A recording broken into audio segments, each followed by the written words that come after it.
The Judiciary Committee will please come to order, a quorum being present. Without objection, the Chair is authorized to declare recess at any time. Pursuant to Committee Rule 2 and House Rule 11, Clause 2, the Chair may postpone further proceedings today on the question of approving any measure or matter or adopting an amendment for which a recorded vote for the ayes and nays are ordered.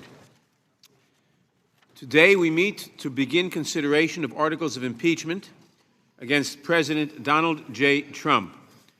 Although it is our custom to limit opening statements to the Chair and Ranking Member of the committee, as I informed the Ranking Member, I believe that for such an important and solemn occasion as this, it would be appropriate for all members to have an opportunity to make an opening statement. Before we begin, I want to note the absence of our colleague Ted Lieu, who required a medical procedure Monday evening and will be unable to attend this markup. I understand he is in good spirits and plans to be back at work next week. His statement will be made part of the record, and I know that all of my colleagues join me in wishing him a speedy recovery. I will now recognize myself for an opening statement.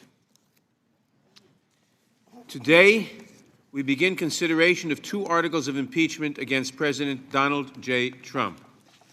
The first article charges that the President used the powers of his public office to demand that a foreign government attack his political rivals. The second article charges that the President obstructed the congressional investigation into his conduct.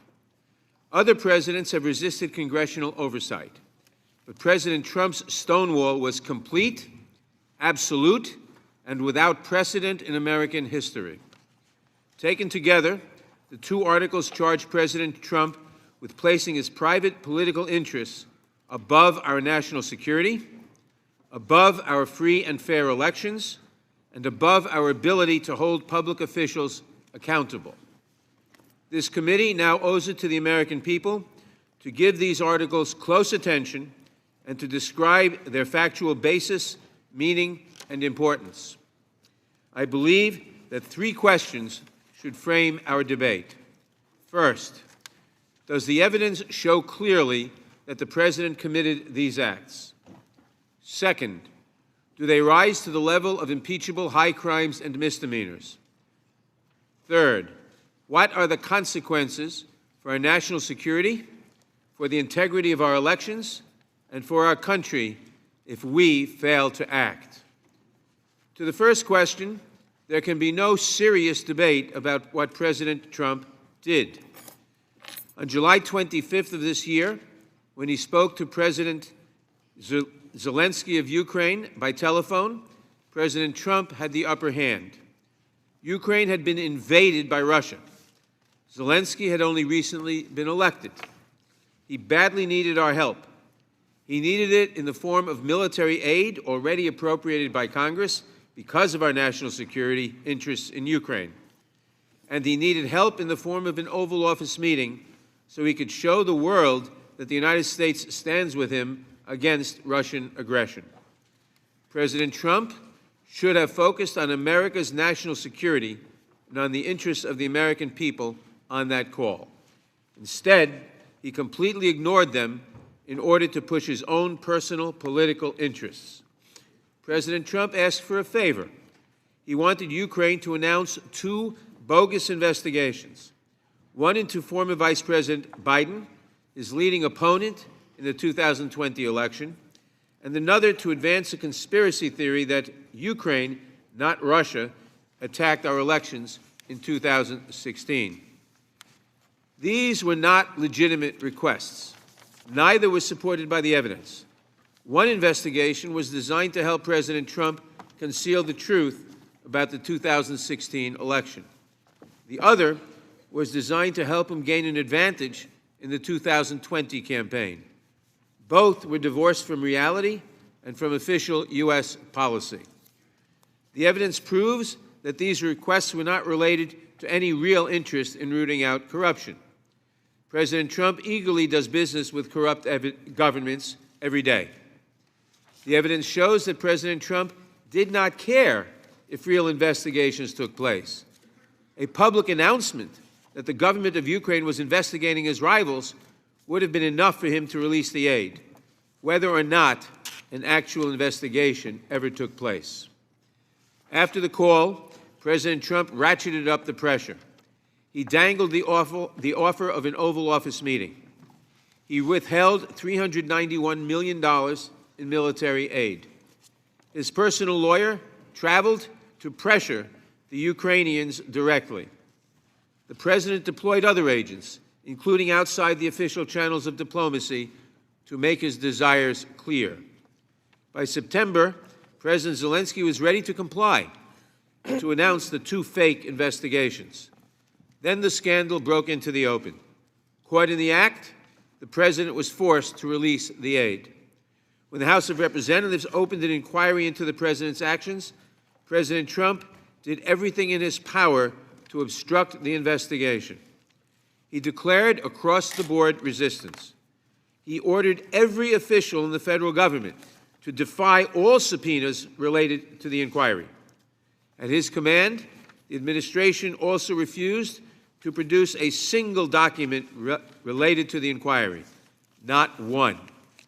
To put this obstruction into context, during the Watergate hearings, President Nixon turned over recordings of his conversations in the Oval Office. Later, President Clinton handed over his DNA. President Trump's obstruction was, by contrast, absolute. Those are the facts. They are overwhelming. There is no denying them. Having reviewed the evidence, we come to our second question. Is the president's proven conduct impeachable? The answer is simple. Absolutely. Under Article 1 of the Constitution, the president can be impeached for high crimes and misdemeanors. The highest of high crimes is abuse of power. It occurs when a president uses his official powers to serve his own personal selfish interests at the expense of the public good. To the founding generation that had fought a king and won our freedom, it was a specific, well-defined offense. The first article of impeachment charges President Trump with abuse of power. The article describes President Trump's conduct and lays out two aggravating factors that we must consider. In pressuring Ukraine for a personal favor, President Trump both betrayed our national security and attempted to corrupt our elections. When the president weakens an ally who advances American security interests by fighting an American adversary, the president weakens America. And when the president demands that a foreign government investigate his domestic political rivals, he corrupts our elections. To the founders, this kind of corruption was especially pernicious. Free and fair elections are the bedrock of our democracy. If our elections are corrupt, everything is corrupt. The president faces a second article of impeachment for his ongoing efforts to obstruct a lawful investigation into his conduct. We have never, in the history of our nation, seen a president categorically defy Congress in this manner. If the president can first abuse his power and then stonewall all congressional requests for information, Congress cannot fulfill its duty to act as a check and balance against the executive, and the president becomes a dictator.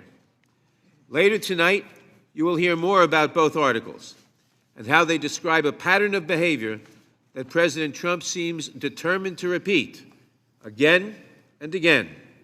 My colleagues will also address various procedural objections that have been raised in the president's defense. But there is one of those objections that I wish to address right away. Some ask, why not take more time? Why is this necessary now? Why do we need to impeach the president? Why not let the next election handle it? This brings us to the third and final question. What is the risk if we do not act?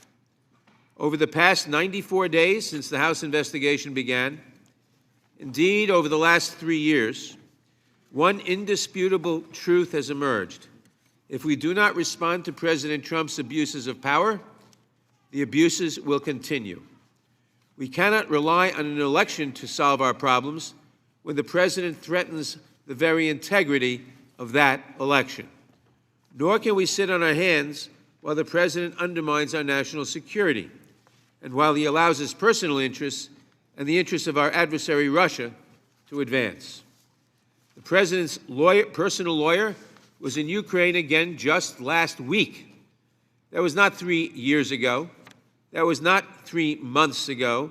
That was Saturday. President Trump's continuing abuses of power jeopardize our security and our elections. The threat is urgent.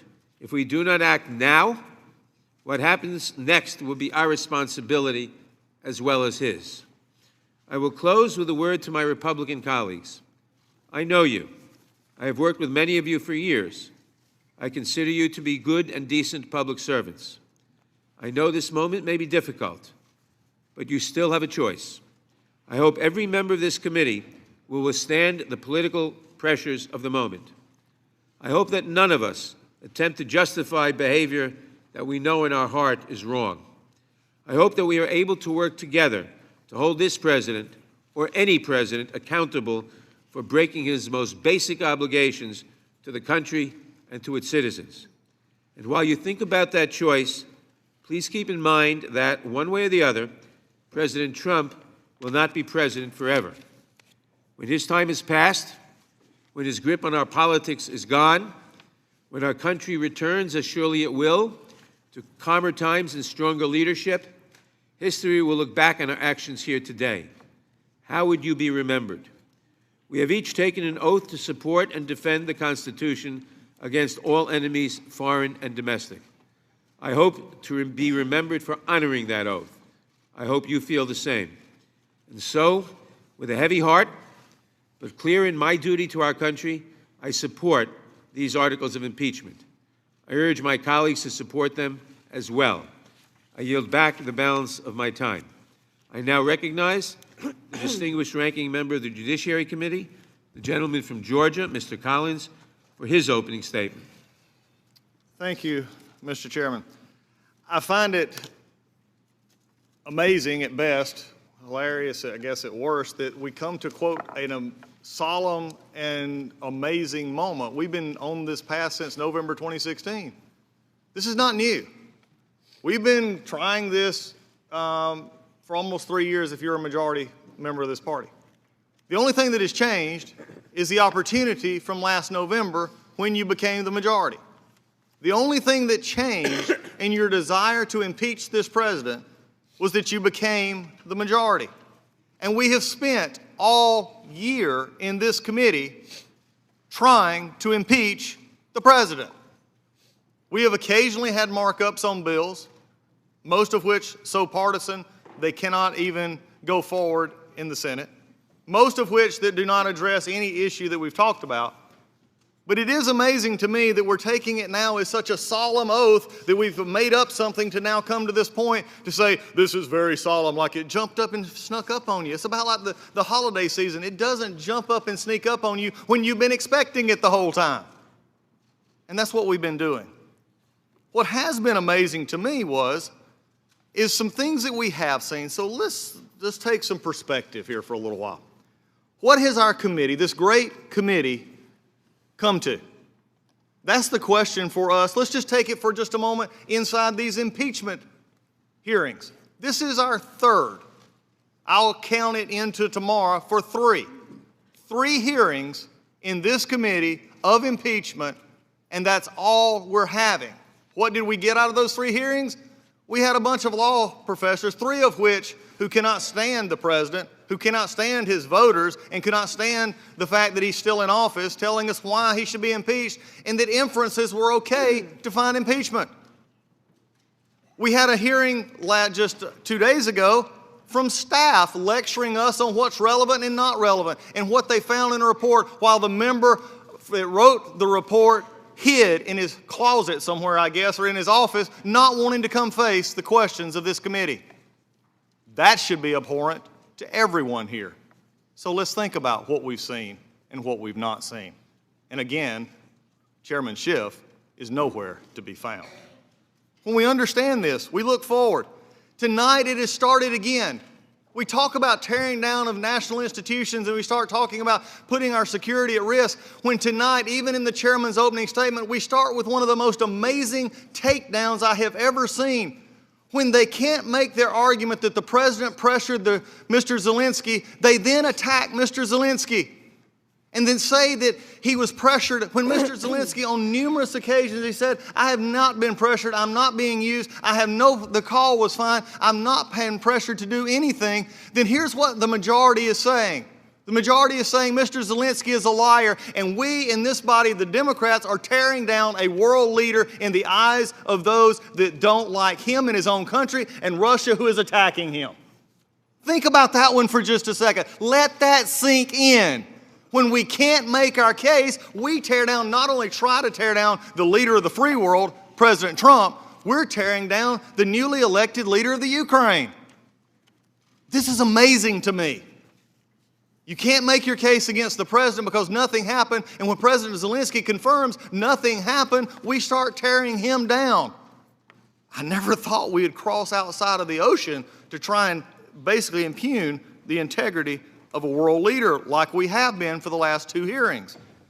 We have also found other things that we have found in our very minimal hearings here in this body is we have seen that other committees have used political vendettas against ranking members and others, including members of the press who are sitting here tonight, by putting phone records in, naming names.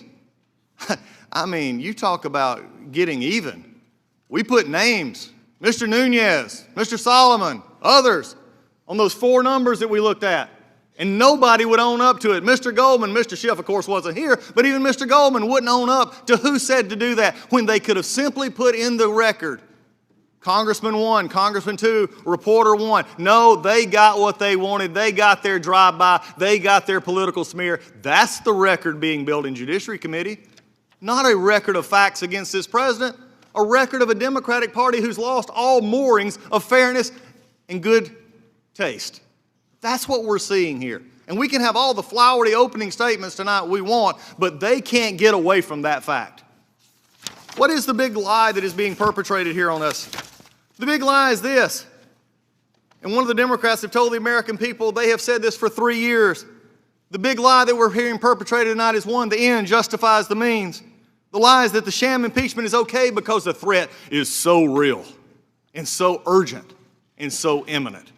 The big lie is that political expediency is honorable and justifiable, and history has shown that to be untrue and dangerous.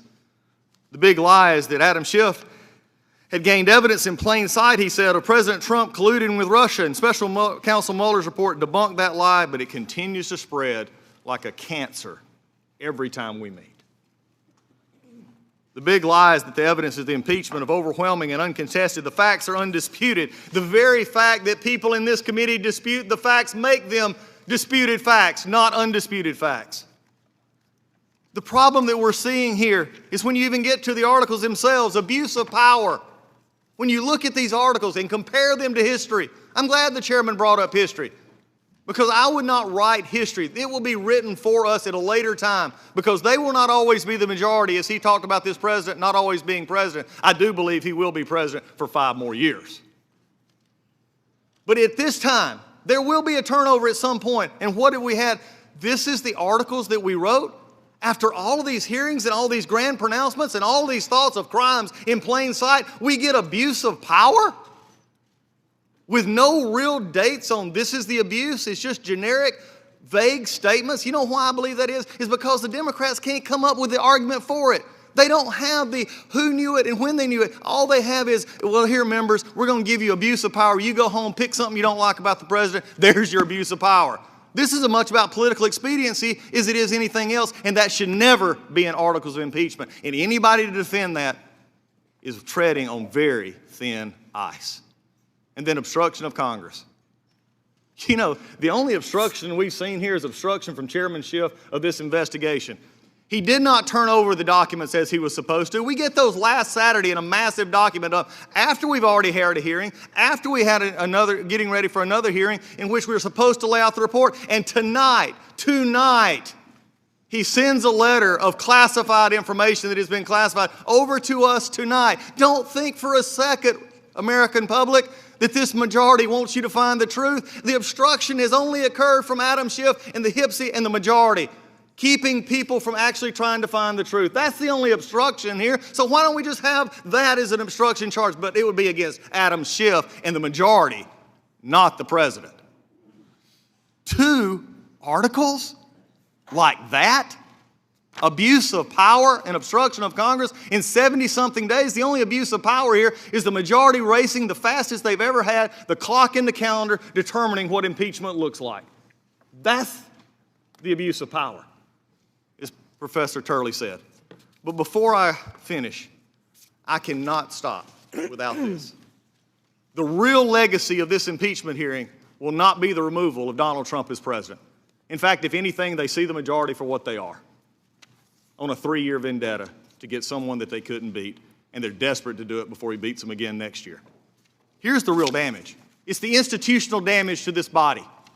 It's the institutional damage to getting information even after hearing started, for not having the rules followed, for having this committee, as the chairman warned us about 20 years ago when he said this great committee, the Judiciary Committee, should never accept a report from someone else without verifying it and having hearings to make sure it was there. Unless, as the chairman said, we become a rubber stamp. I don't know about you, but I'm not a rubber stamp, and I don't like what I have been forced to do. Sit here, be lectured to by law professors and a staff that does not wear a pen telling us what's relevant or not. We're a rubber stamp of the worst kind because we didn't even try to make a point. The minority hearing day, which, by the way, get ready, we'll talk about this more. We're going to talk about something tonight, and we'll get it shot down tomorrow, and Rules Committee will take care of it. But for reporters and for media and people who've watched this body and the institution that I've loved all of my life and watched it since I was an intern up here being destroyed day after day, if the minority has no rights, and one day this majority will be back in the minority, and they will be crying and screaming for minority rights to be upheld, and I will just point back to 2019 and say, this is the year you put a dagger in minority rights. Justify the most basic obligations of this committee have been overrun. So tonight we're in December. After a year of trashing this institution, a year of trying to trash this administration and this president, we come up with abuse of power and can't define it. We come up with obstruction of Congress after 72 days. I know they're desperate. You know how I know it? Adam Schiff's own words yesterday. We can't go to court. That would take too long. An election is coming. Let me finish the last part of that sentence, as he liked to put words into President Trump's mouth when he faked the call transcript. No, Adam, what you need to continue to say is, we can't beat him next year. The only thing we need is a 30-second commercial saying, we impeached him. That's the wrong reason to impeach somebody, and the American people are seeing through this. But at the end of the day, my heart breaks for a committee that has trashed this institution, and this is where we are now. With that, I yield back. The gentleman yields back. We will now proceed with 5-minute opening statements from other members of the committee. I now recognize the gentlelady from California, Ms. Lofgren, for 5 minutes. This is a serious moment for our country. I've worked on presidential impeachments as part of this committee twice before, and a third time brings me no joy. Members of Congress all take an oath to uphold the Constitution. When the President violates the constitutional order, we have an obligation to live up to our oath of office to deal with that. Last week, this committee got direct evidence about the President's actions to threaten our national security, undermine the integrity of the next election, and his violation of his oath. As a staff member to my predecessor, Congressman Don Edwards, I watched his opening in the Nixon impeachment, and it rings true today. He said, the value and beauty of our Constitution and representative government, if it's going to work, requires that we all respect and obey the Constitution. It's the compact we have with each other. Put simply, no one is above the law, and the President of the United States must follow the Constitution. President Trump has not only abused his power for the upcoming election, he used a foreign power to do it. George Washington would likely be astonished, since he warned against the insidious wiles of foreign influence.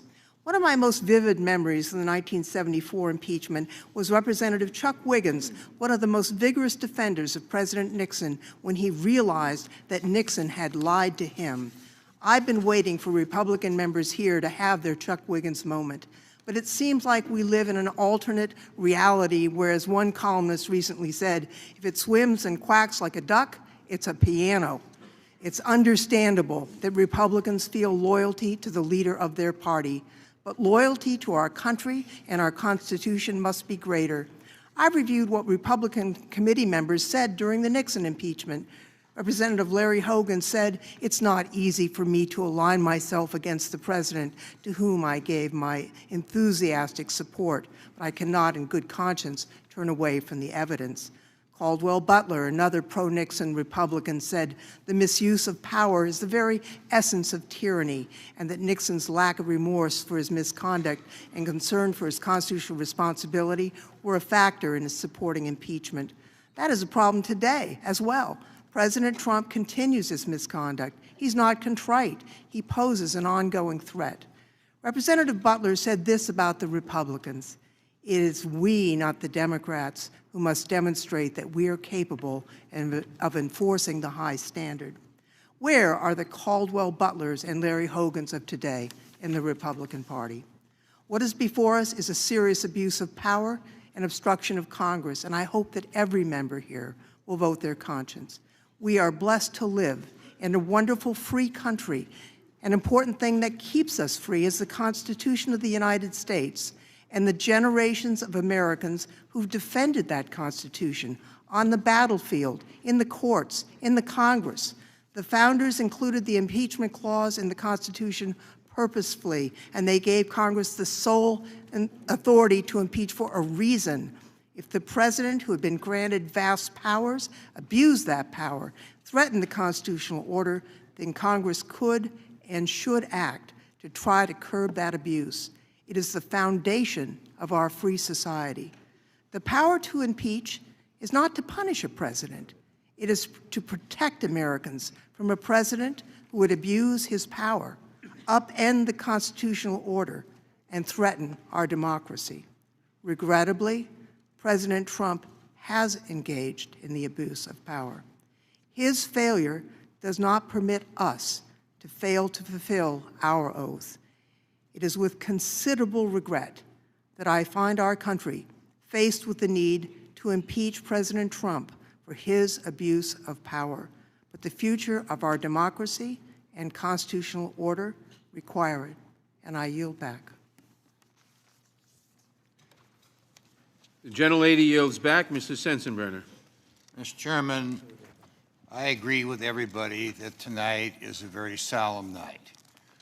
This is the third time in the last 40 years, 45 years, that this committee has sat to debate articles of impeachment against the President of the United States. What we're debating here, in my opinion, is the weakest case in history.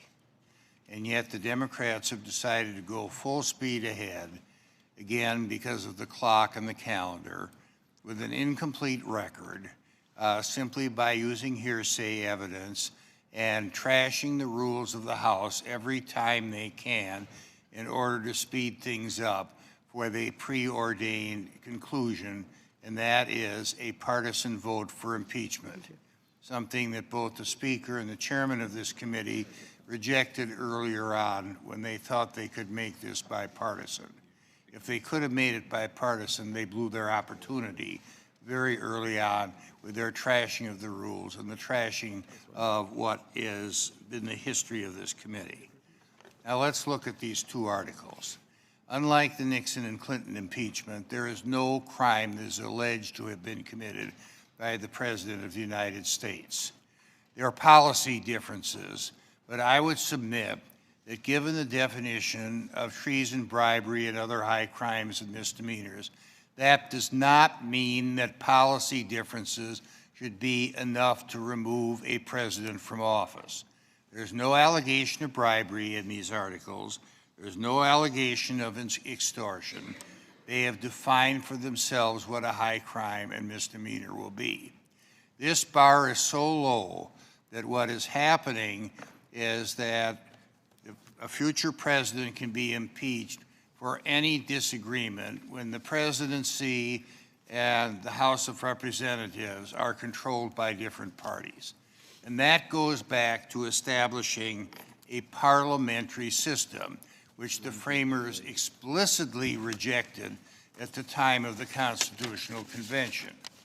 In the United Kingdom or Canada or other parliamentary democracies, if the government loses the confidence of a majority of the lower house, the government's out. And there either is a new government or a new election that happens. The framers didn't want that. We had an independent presidency. The president was independently elected. He did not serve at the sufferance of Congress. He served for a fixed term.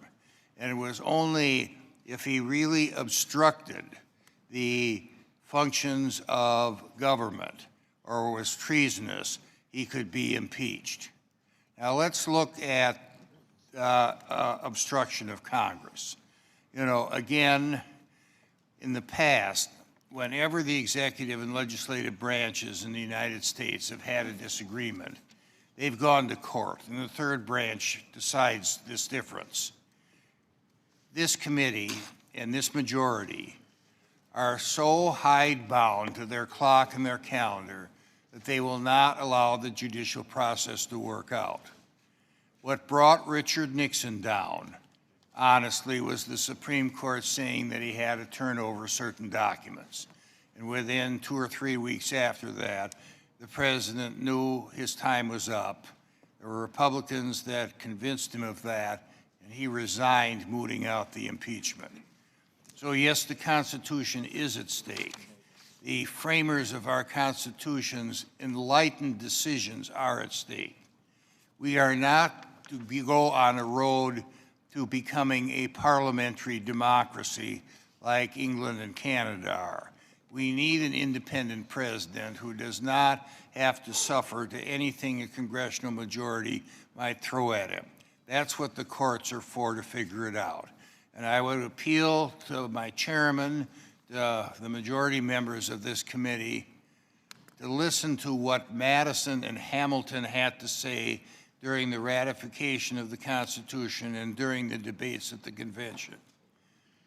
Put aside your partisan politics and don't listen to what Pelosi, Schiff, and Nadler are telling you, because the future of our country and the viability of our Constitution, as the framers decided, are at stake. I yield back. The gentleman yields back. Ms. Jackson-Lee. Constitution begins with "We, the people of the United States, among other things, promote the general welfare and establish this Constitution for the United States of America." The President of the United States, Donald J. Trump, perpetrated constitutional crimes. Why does this matter today, now in this moment of the journey of America's history? Because truth matters, and where truth rests, trust builds. The Constitution is a plain language set of laws that Americans for generations have adhered to and been protected by. It is a list of crimes the framers feared and are forbidden actions not to be taken by our governors. The Founding Fathers believed the Bill of Rights is a living document, freedom of speech and privacy, ending slavery. So today my case will rest on truth and trust. I will ignore the politics of impeachment, but rather the facts and truth I must abide by. The Congress has the power to impeach the President. The President can be impeached and removed from office for the convictions of treason, bribery, high crimes, and misdemeanors. This is the law of the land. So here are the facts. First, President Trump violated his oath of office by placing his personal and political interests above the national interest by scheming to get Ukraine to investigate a potential election opponent. Second, President Trump betrayed the national interest by withholding vital congressionally appropriated security to a beleaguered and besieged ally facing armed aggression from Russia, America's implacable foe. Third, the essential purpose of the scheme concocted by President Trump was to enlist a foreign country to help him fix the 2020 presidential election in his favor, the very type of interference our framers most feared. And then he blocked witnesses and documents obstructing Congress. These acts are precise and evidence-based and must stand the test of truth and trust in a Constitution that has been the foundation of this nation for centuries. The truth is, this president did ask for a favor, though. Witnesses under oath swore to that. The truth is, $391 million was withheld. The truth is, the only goal of the president's acts harmed the American people, violated his oath, and promoted his 2020 election. Now, truth raises the question again. Did the president follow his oath? Another sacred duty, to take care that the laws be faithfully executed, that the law saved a besieged small nation those monies that were needed by Ukraine. Many lives during that time of delay were lost in a country fighting for its survival. Yes. And was America's national security in jeopardy? Yes. The bright light of this constitutional democracy dimmed because of his acts. The truth is no longer for all. It is for one man, Donald J. Trump, his truth, his way. We must reject that abuse of power because this is not America. No one is above the law. Reminded of my grandfather who left his native land to join with his wife and to bring his aspirations and hopes to the United States. I'm reminded that he died an early death because of lack of access to health care, but yet I'm told he was still inspired by this nation. And I'm reminded that my widowed grandmother watched Eric, Alan, and Samuel go off to war in World War II. These are America's stories, families who believe. And when the commander-in-chief violates his oath and abuses power, corrupts our democracy, it is a continuing threat to our national security. The truth is, it becomes like the leaves on a tree. It falls to the ground. And the trust that is a cornerstone of our democracy shakes in the stare of a government no longer for the people and by the people, but a government led by a president who undermines our democracy over and over again, and even looking forward to interfering with our election in 2020. It matters to the waitress on an early bus for the breakfast shift. It matters to the steel worker helping to build America. It matters to the teacher in our 5th grade social studies class. It matters to a mother kissing her young military recruit before they go off to their service to this nation. It is important that we begin to understand that we cannot be stopped by distractions. This must be the time when we rise and sacrifice so that the wheels of justice turn toward right. Our sacrifice is unselfish. Our truth will set this nation free. For this reason, I vote aye and must vote aye on the articles of impeachment, Article 1 and Article 2. For his truth is marching on. His truth is marching on. Impeachment cannot be warped by equivocation wrapped in doubt. It must be done both by the past and present. And the question is, the America that we know and love, can it survive the pillars of abuse? No, it cannot. And that is why I put my faith in trust and truth. And that is why we stand tonight for America's future. I yield back. The gentlelady yields back. Mr. Shabbat.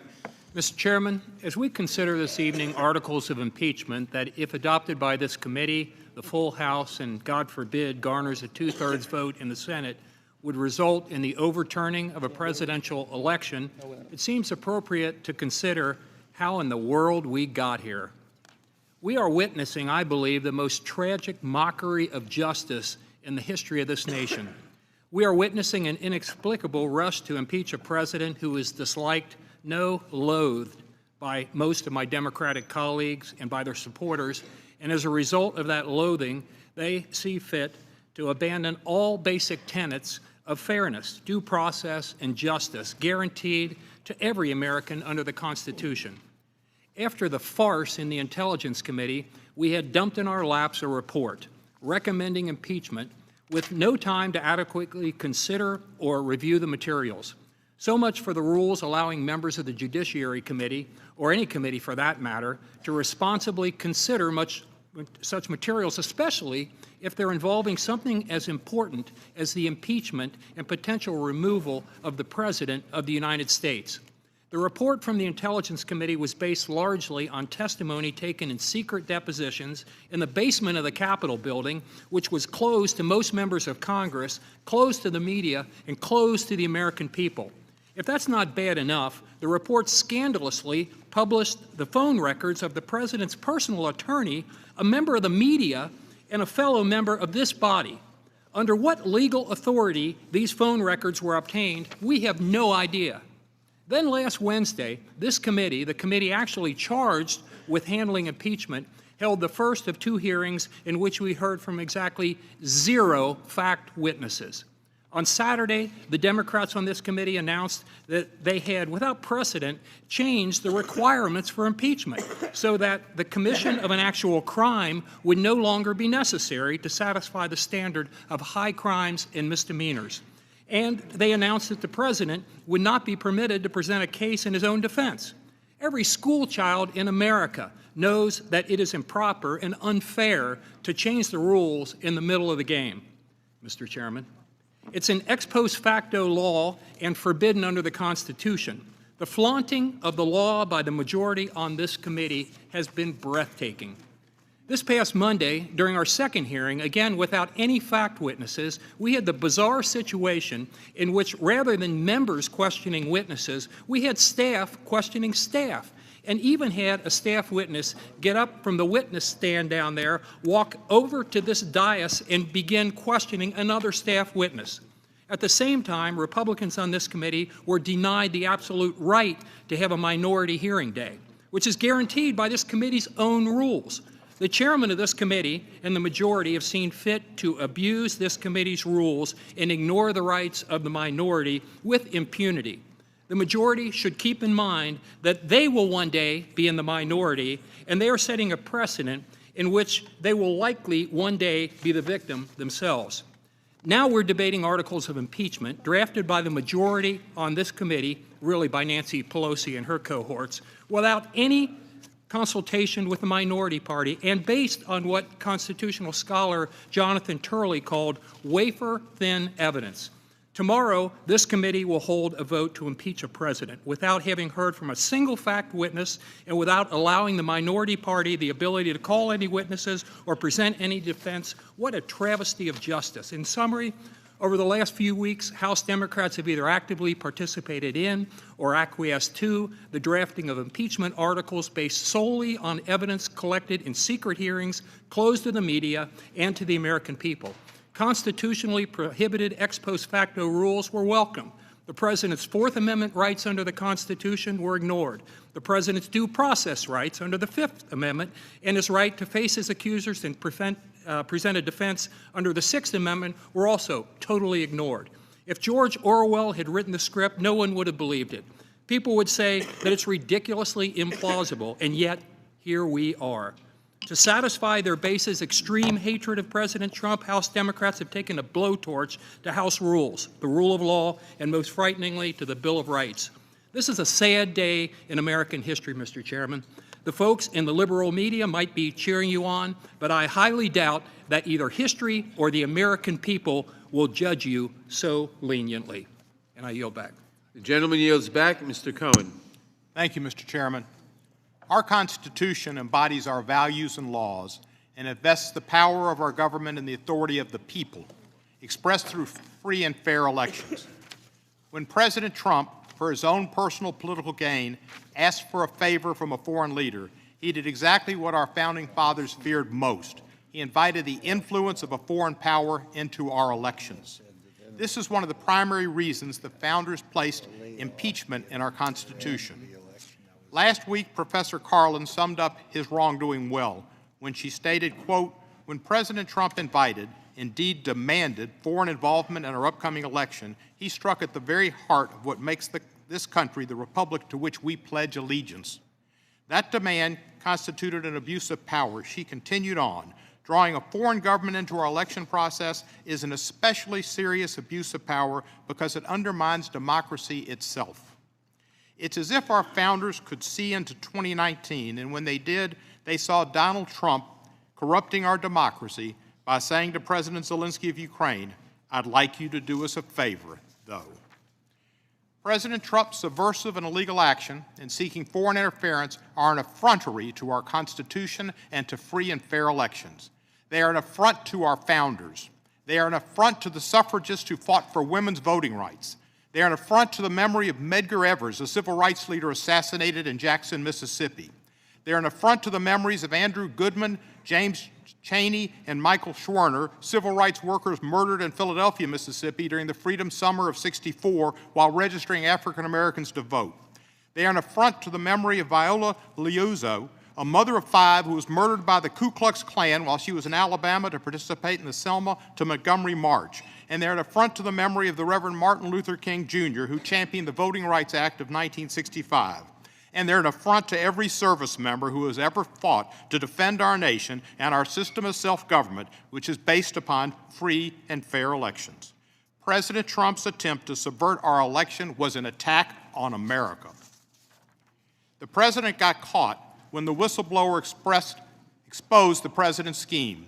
Then the president sought to cover up the scheme. He stonewalled Congress as we pursued our investigation.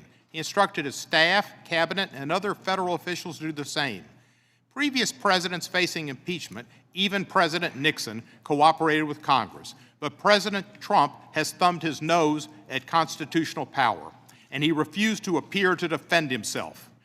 Congress is a co-equal branch of government and was foremost to the founders' minds. They placed Congress first in Article 1 of the Constitution. President Trump's obstruction of Congress is an affront to Peter Rodino, who chaired this committee in the summer of '74 when Congress investigated Nixon's betrayal of his oath of office. It's also an affront to the memory of Representative Barbara Jordan, who as a member of this committee said she would not, quote, be an idle spectator to the diminution, the subversion, the destruction of the Constitution. And is an affront to the memory of Congressman Elijah Cummings, who knew we were better than this. And it's an affront to the many patriots who love this country enough to defy the president's tyrannical attempt to prohibit their testimony, including Ambassador Yovanovitch, Ambassador Taylor, Lieutenant Colonel Vindman, and Dr. Fiona Hill.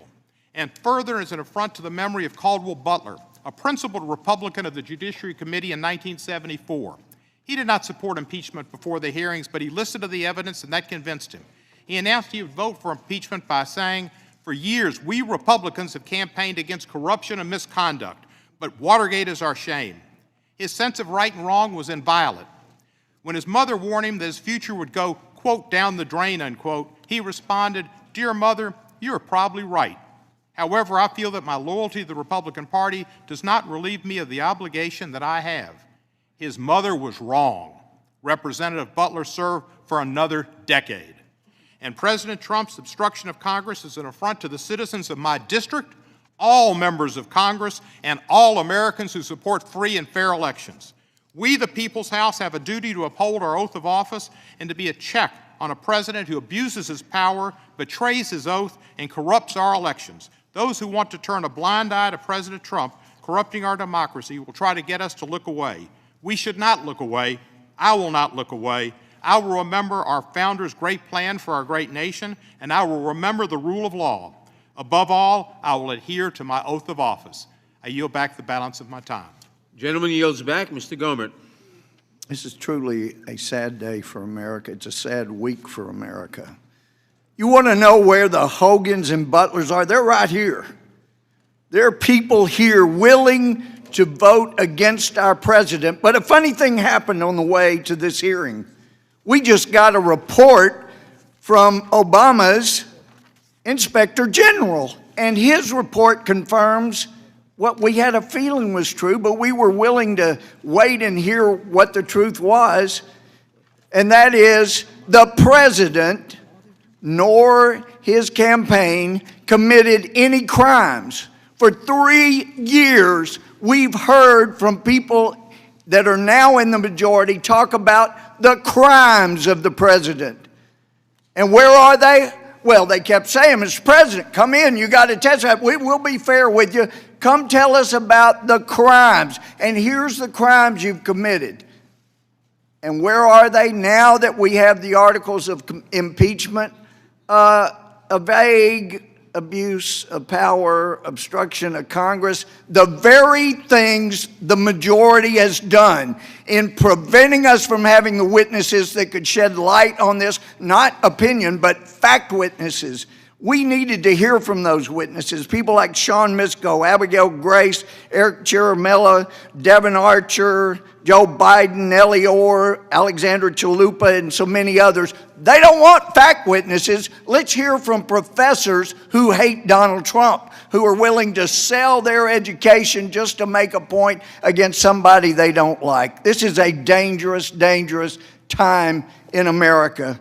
They talk about abuse of power, but they were willing to obscure evidence in a basement hearing over and over.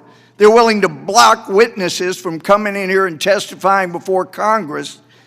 They're willing to obtain and publish phone records of people. There's no probable cause. There's no crimes by any of these people.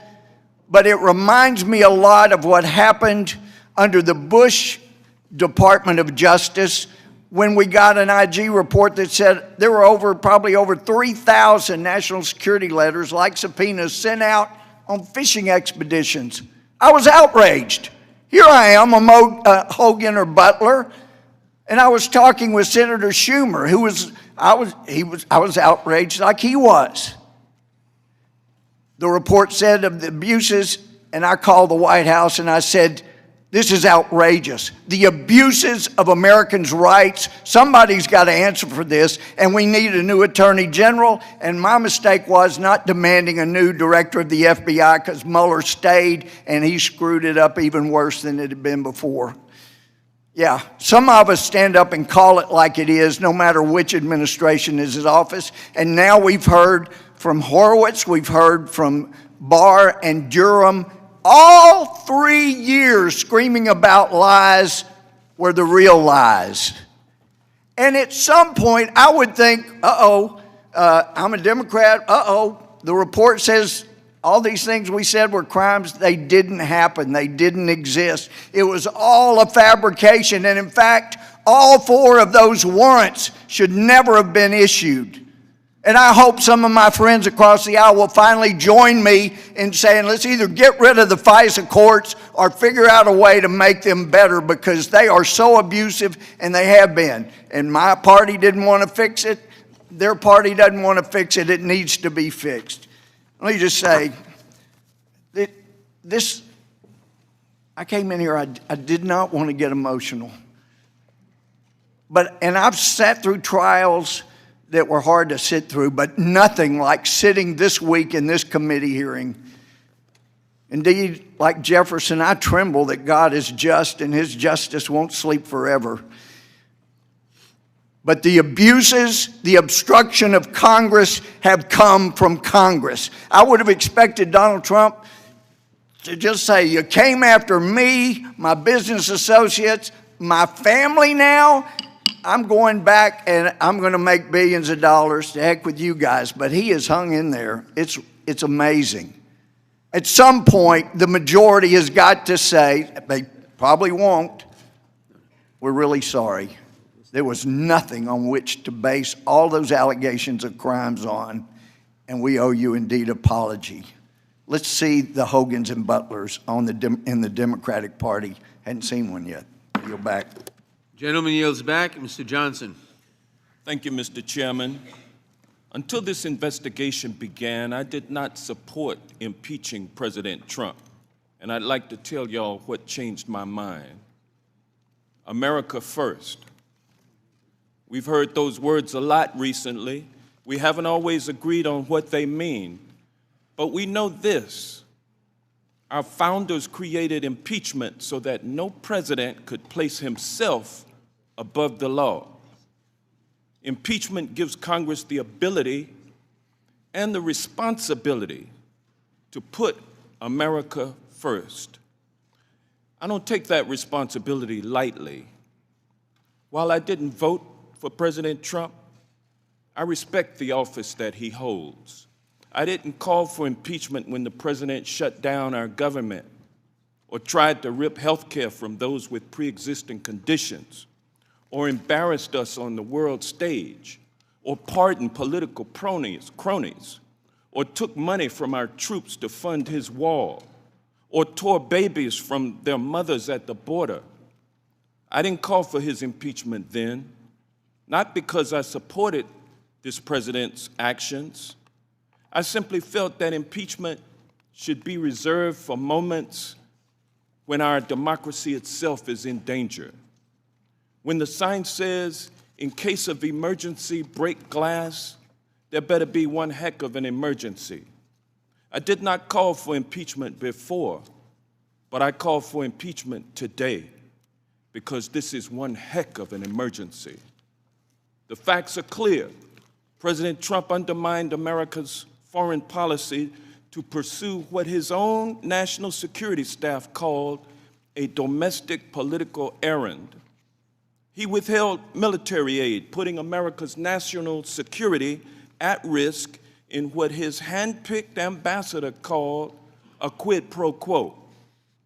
President Trump didn't just abuse his power with Ukraine, he made them an offer they could not refuse. Help me get reelected, or you won't get the assistance you desperately need from the United States of America. And then he tried to cover it up. But fortunately, we the people are not as dumb as President Trump thinks we are. If you break the law and withhold documents, we know it's not because those documents make you look good. Maybe that's why more Americans support impeachment now than at any time since Richard Nixon's final weeks. Or maybe it's because the American people understand how much is at stake. President Trump's high crimes threaten our democracy itself. I'm a black man representing Georgia, born when Jim Crow was alive and well. To me, the idea that elections can be undermined is not theoretical. I have constituents who remember what it's like to live in a democracy in name only, and they can tell you what it's like when powerful men undermine fair and free elections. They know our democratic process is fragile. We're here because President Trump tried to sabotage that democratic process. He didn't want to let the voters decide. He decided to cheat in the upcoming election. And he got caught. Let me remind my colleagues, there's no such thing as attempted cheating. If a child copies off a test and a teacher catches them in the act, it's not okay just because that child didn't get away with it. The cheater got caught, and President Trump got caught.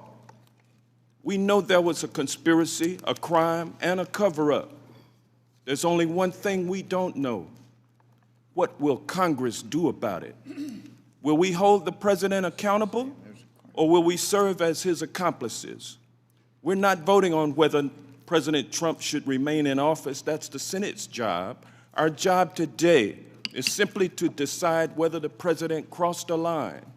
If you truly believe President Trump's behavior was acceptable, then by all means give him the green light to undermine our democracy again. But if you know what the American people know, that this moment is different and our very republic is at stake, then it's not too late.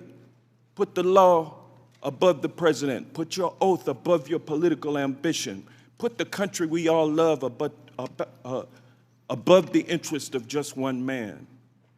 Put America first. And I yield back. Gentleman yields back. Mr. Jordan. They're never going to stop. Congressman Green said yesterday, if the Senate doesn't convict, it will not end. This is not about Ukraine.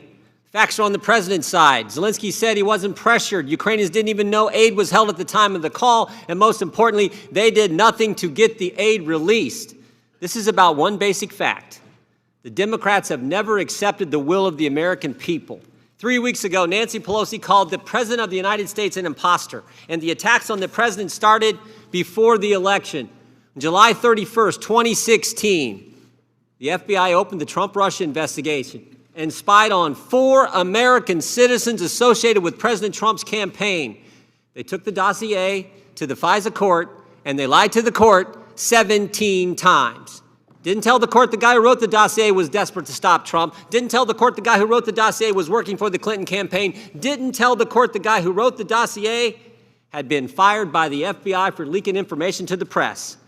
And the FBI continued the investigation after the election. On January 3rd, 2017, Senator Schumer said this: if you mess with the intelligence community, they have 6 ways from Sunday at getting back at you. It took all of 3 days for that statement to come true. January 6th, at Trump Tower, Jim Comey briefs President-elect Trump on the dossier that the FBI already knew was false. They do it so that they can leak it to the press, and the press will write about the fact they briefed him.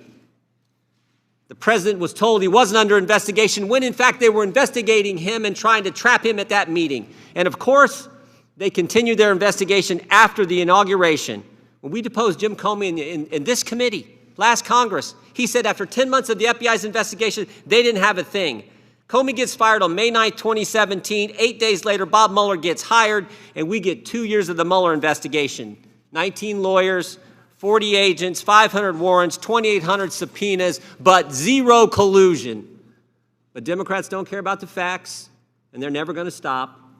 The whistleblower's lawyer said 10 days after the president was sworn in, coup has started, impeachment to follow. 16 Democrats on this committee voted to move forward with impeachment before Bob Mueller ever sat in front of this committee and testified, before President Trump and President Zelensky ever had their call.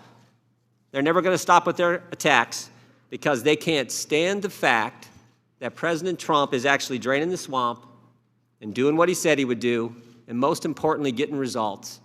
Taxes cut, regulations reduced, economy growing at an unbelievable pace, lowest unemployment in 50 years, Gorsuch and Kavanaugh on the court, out of the Iran deal, embassy in Jerusalem, hostages home from North Korea, and oh, by the way, a new NAFTA agreement coming any day now. They can't stand it, and they're never going to stop. And it's not just because they don't like the president. It's not just because they don't like the president. They don't like us. They don't like the 63 million people who voted for this president. All of us in flyover country, all of us common folk in Ohio, Wisconsin, Tennessee, and Texas, they don't like us. How about what Mrs. Carlin said last week, sitting right there? The Democrat professor who came in here and told us what she believes. Liberals tend to cluster.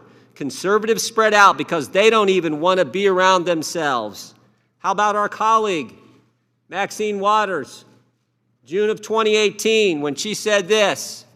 And if you see anybody from that cabinet in a restaurant, in a department store, at a gasoline station, you get out and you create a crowd and you push back on them and you tell them they are not welcome anymore, anywhere.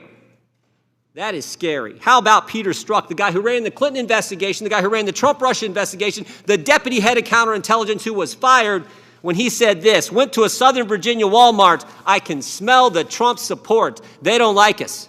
That's what this is about. They don't like the president. They don't like the president's supporters. And they dislike us so much they're willing to weaponize the government. A few years ago it was the IRS. More recently it was the FBI. And now it's the impeachment power of Congress, going after 63 million people and the guy we put in the White House. Think about what Chairman Schiff did last week. He released the phone records of the president's personal lawyer. He released the phone records of a member of the press, and he released the phone records of a Republican member of Congress. This is scary stuff. This is scary stuff, what they're doing, and frankly, it is dangerous for our country. It is not healthy for our country, and we should all remember what Emmett Flood told us, the president's lawyer, what he told us this past spring when the Mueller report first came out. It would be well to remember that what can be done to a president can be done to any of us. This is scary stuff and serious stuff, and I hope you guys will reconsider and stop it while you can. I yield back. Gentleman yields back. Mr. Deutsch. I've been worried about the impact of President Trump's attacks against our democracy and how they're felt by my kids and how they're felt by our kids, by a younger generation that's just beginning to vote, that's just beginning to lead. And so I asked my kids on our family group text what they thought at this moment. And they responded almost immediately, and they told me what they were feeling and what their friends were feeling. And they confirmed the worst. Their faith in our democracy is shaken. One of my kids said, Trump has made me feel like our country is failing. He's taken away America's common sense. Another said, if our democracy is fragile enough to be manipulated by the president, then I worry for our future as a country. Why is our democracy so fragile? Well, the president smears the press as the enemy of the people. He attacks verifiable facts and calls them fake news. He attacks his opponents in the ugliest and the most hateful ways. He degrades diplomats, and he lashes out at law enforcement. He questions the patriotism of those who have bled on our battlefields. He questions America's leadership in the world. He believes Russia over our intelligence community, Russia over our NATO allies, Russia over Ukraine. All these things break long-held American positions of leadership in the world. And they'll all be a part of the next election. But we're here at this moment to protect that election. The president's ongoing attacks on the 2020 elections and his effort to cover it up, that is why we're here tonight. The president's abuses of power to cheat America's voters and threaten our national security. He welcomed Russian interference in the 2016 election. He solicited interference by Ukraine and by China in our 2020 election. The ongoing pattern of this president's abuse of power, his obstruction of investigations, refusing to turn over even one document. That's what requires us to act now. This is a moment that the president has forced upon us. These are the high crimes that violate the supreme law of our nation, the Constitution of the United States. When my kids were younger, we taught them to tell the truth. We all teach our kids to tell the truth. If you've got nothing to hide, honesty is the clearest path to putting trouble behind you. You know that's true. Everyone does. If the president had not abused his power, if everything he did was truly perfect, he would have asked, no, he would have demanded that everyone who works for him come forward and tell the truth and bring all of their documents with them. Let them speak. Let them all speak. But instead of ordering his staff to tell the truth, he silenced them. What message does that send the next generation of American voters? The next generation of American leaders? The president violated his oath of office to defend and protect the Constitution. We cannot allow our children to believe that the abuse of power by the strongest leader in our country is acceptable or that it's normal. Yesterday, my daughter sent another text. She said, "It feels like we're losing the battle to get people to care about democracy. I'm worried we won't be able to fix it." President Trump's violations threaten to break the foundation of our democracy. Impeachment and removal from office is the only way to fix it. I yield back. Gentleman yields back. Point of order. Gentleman will state his point of order. We started this proceeding tonight, and we on the minority side do not have the current amendment in the nature of substitute to HRES 755 because the one we have says the abuse of power is Article 1 and the other is obstruction of Congress, and we keep hearing about crimes. We should be able to have the amendment that includes the crimes you're talking about. Gentlemen will suspend it. That is not a point of order. Mr. Buck. Thank you, Mr. Chairman. How will history judge this impeachment? I believe the American people will remember this impeachment effort unkindly. Instead, remembering Democrats have been resisting and looking for an excuse to impeach this president since the day he was elected. There were false charges that pro-Trump Russians had shut down the power grids in Vermont. A frivolous lawsuit was filed claiming voting machines were rigged in 3 states. More than 50 House Democrats boycotted President Trump's swearing-in ceremony, including the chairman of this committee. The Washington Post ran an article titled, "The Campaign to Impeach President Trump Has Begun," on January 17, 2017. Strangely enough, the article was posted at 12:19 p.m. while the inaugural ceremonies were still happening. The ACLU's executive director stated, "We think that President Trump will be in violation of the Constitution and federal statutes on day one." Then the genre of assassination and personal harm began, with Kathy Griffin posing with a model of Trump's severed head, and actor Robert De Niro using his Tony Awards speech to say, "F Trump, I'd like to punch him in the face." Then came the efforts to impeach based on the Emoluments Clause, and calls to remove President Trump under the 25th Amendment due to insanity. Then bureaucrats and President Obama's holdover appointees began to run roughshod on the Constitution by resisting from within the administration. On March 21, 2017, Representative Maxine Waters tweeted, "Get ready for impeachment." March 21st, 2017. On May 16, 2017, representatives from this committee became the second member of the House to raise the topic of future impeachment proceedings. Representative Brad Sherman and Al Green introduced the Democrats' first impeachment resolution for obstruction of justice and Russian interference in July of 2017. Representative Cohen, then the ranking member on the Subcommittee on the Constitution and Civil Justice, introduced 5 articles of impeachment against President Trump in November of 2017.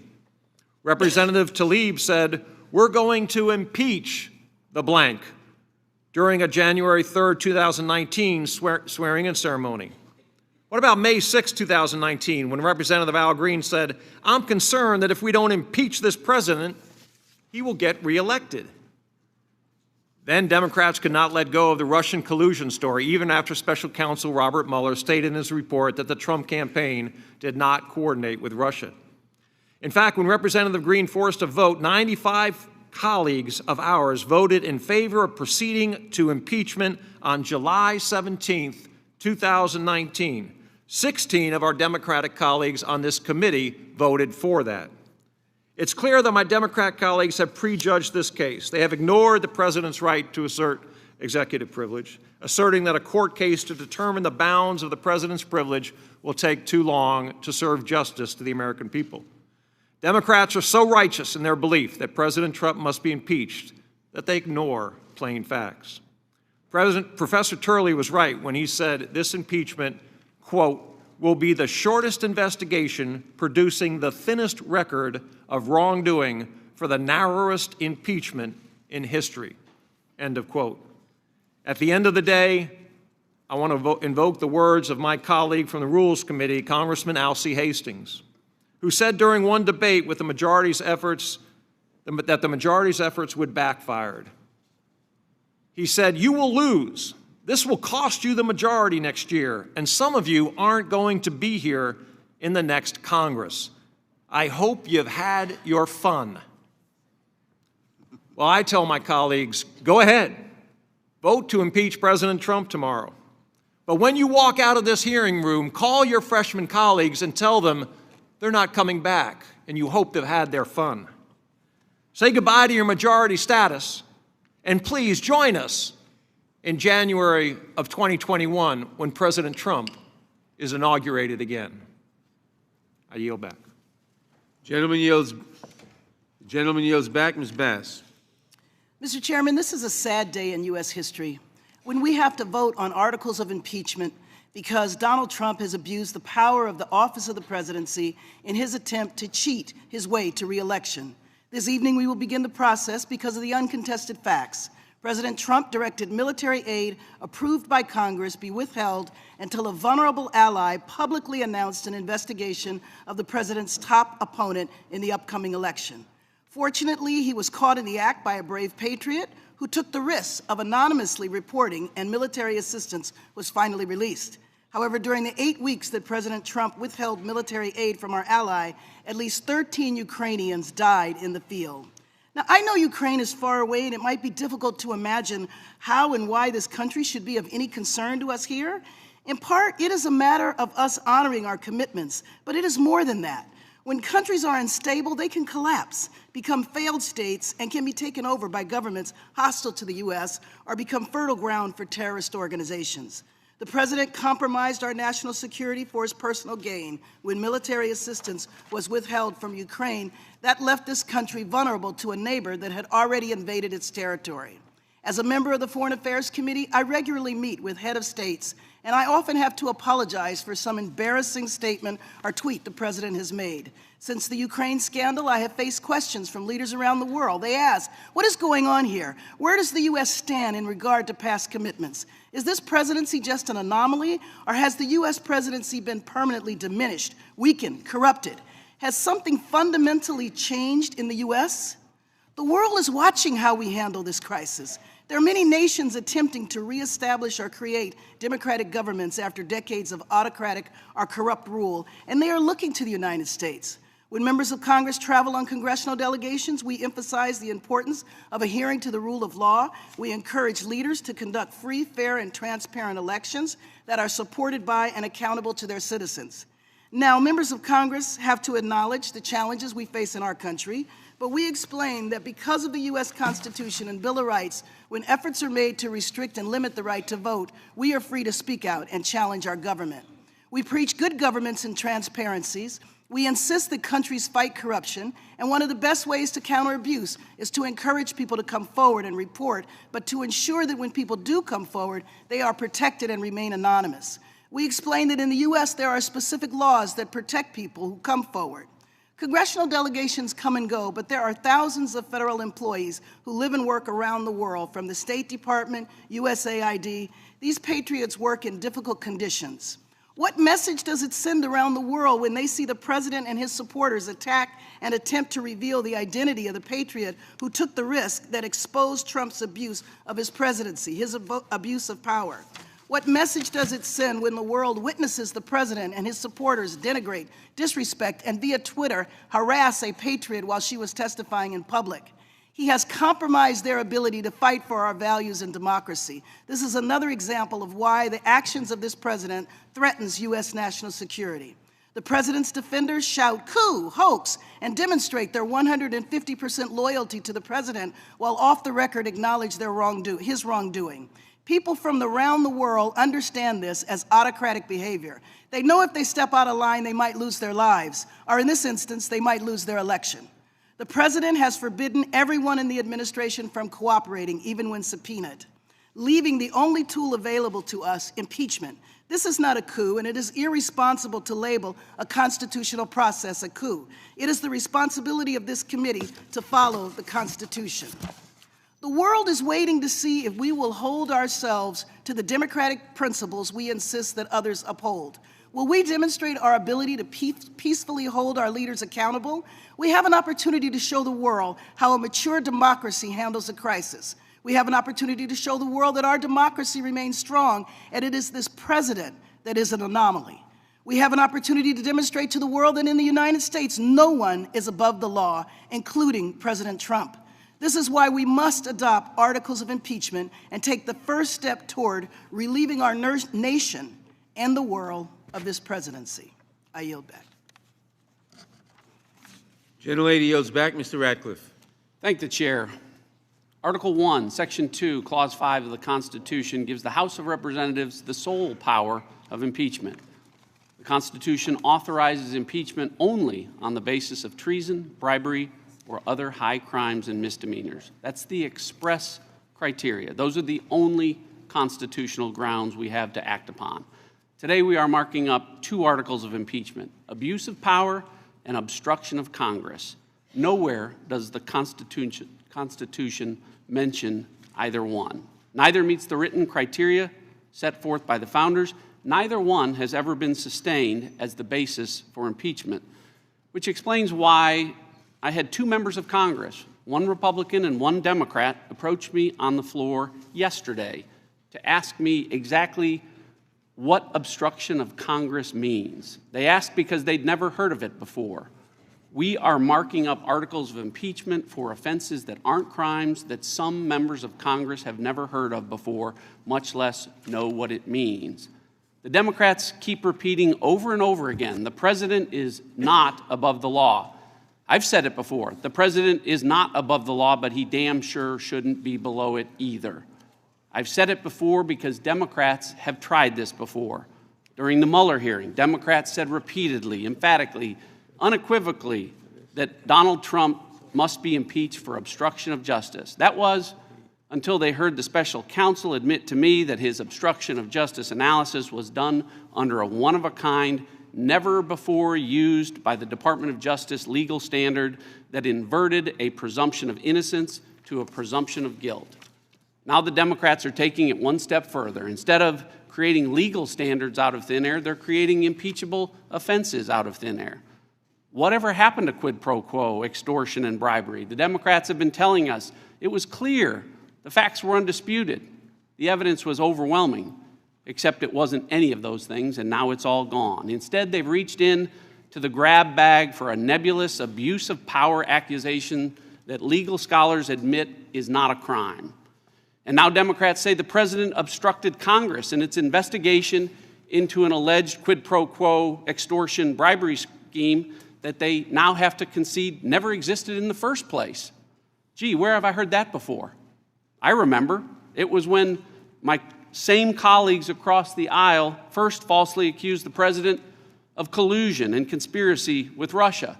And when that fell apart, they accused him of obstructing justice into their investigation of false conspiracy and collusion allegations. Every time Democrats get caught trying to frame this president with some crime he didn't commit, they follow up by accusing him of obstructing their efforts to frame him for the things that he never did in the first place. I'd like to say you can't make this stuff up, but it is all made up. I got to concede, though, to my colleagues, y'all move fast.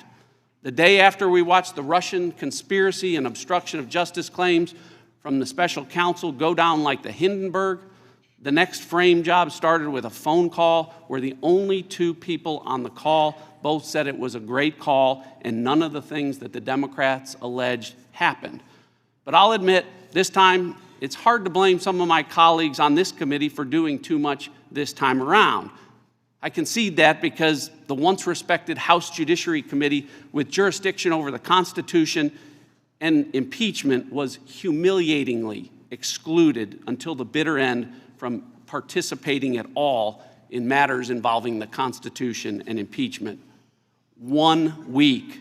History will reflect that the House Judiciary Committee's involvement in the impeachment of President Donald J. Trump started with a hearing on Wednesday, December 4th, and ended with a markup that started 7 days later on Wednesday, December 11th. How does that sound for fairness?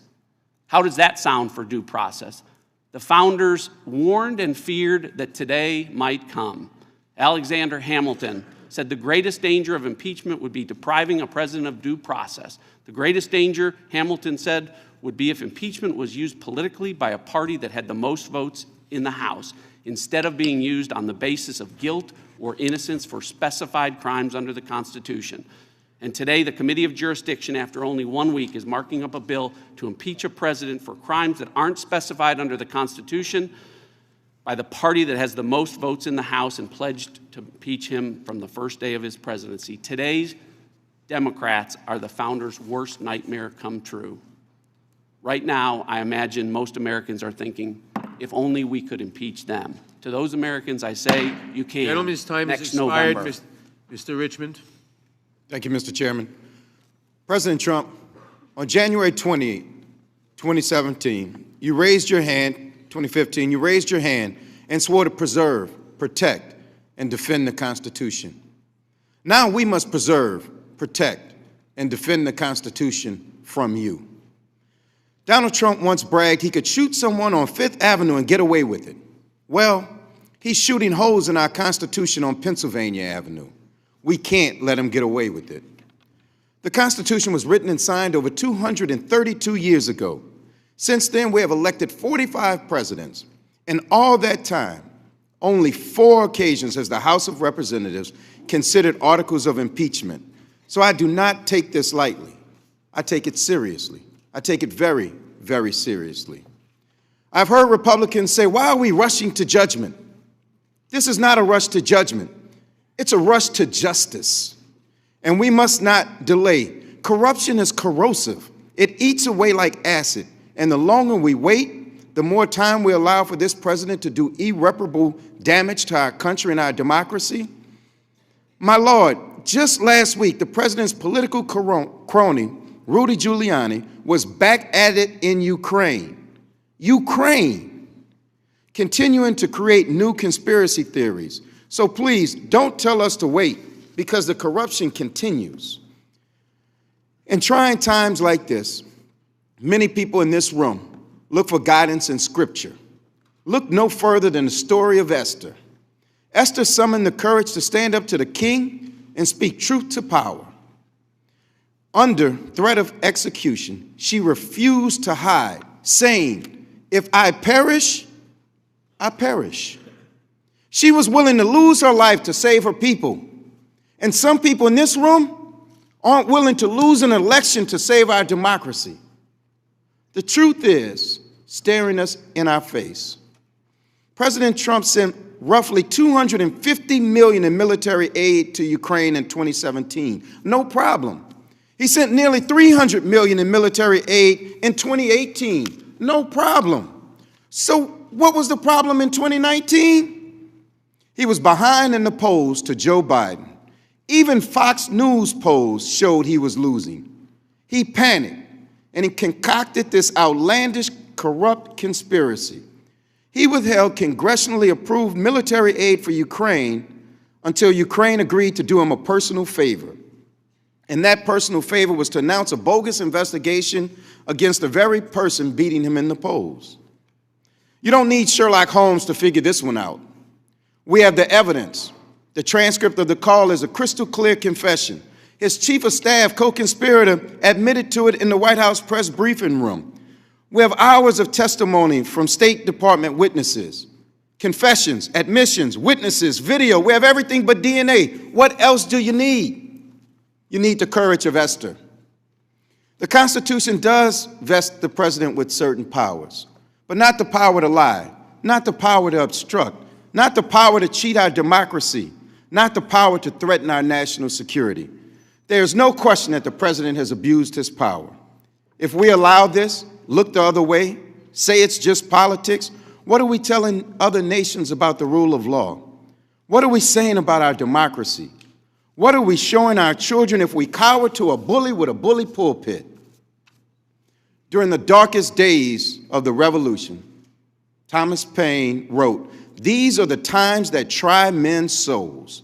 The summer soldier and the sunshine patriot will in this crisis shrink from the service of their country." To my Republican colleagues, fighting when it's comfortable is easy. Running and hiding is easy, but it doesn't leave a legacy.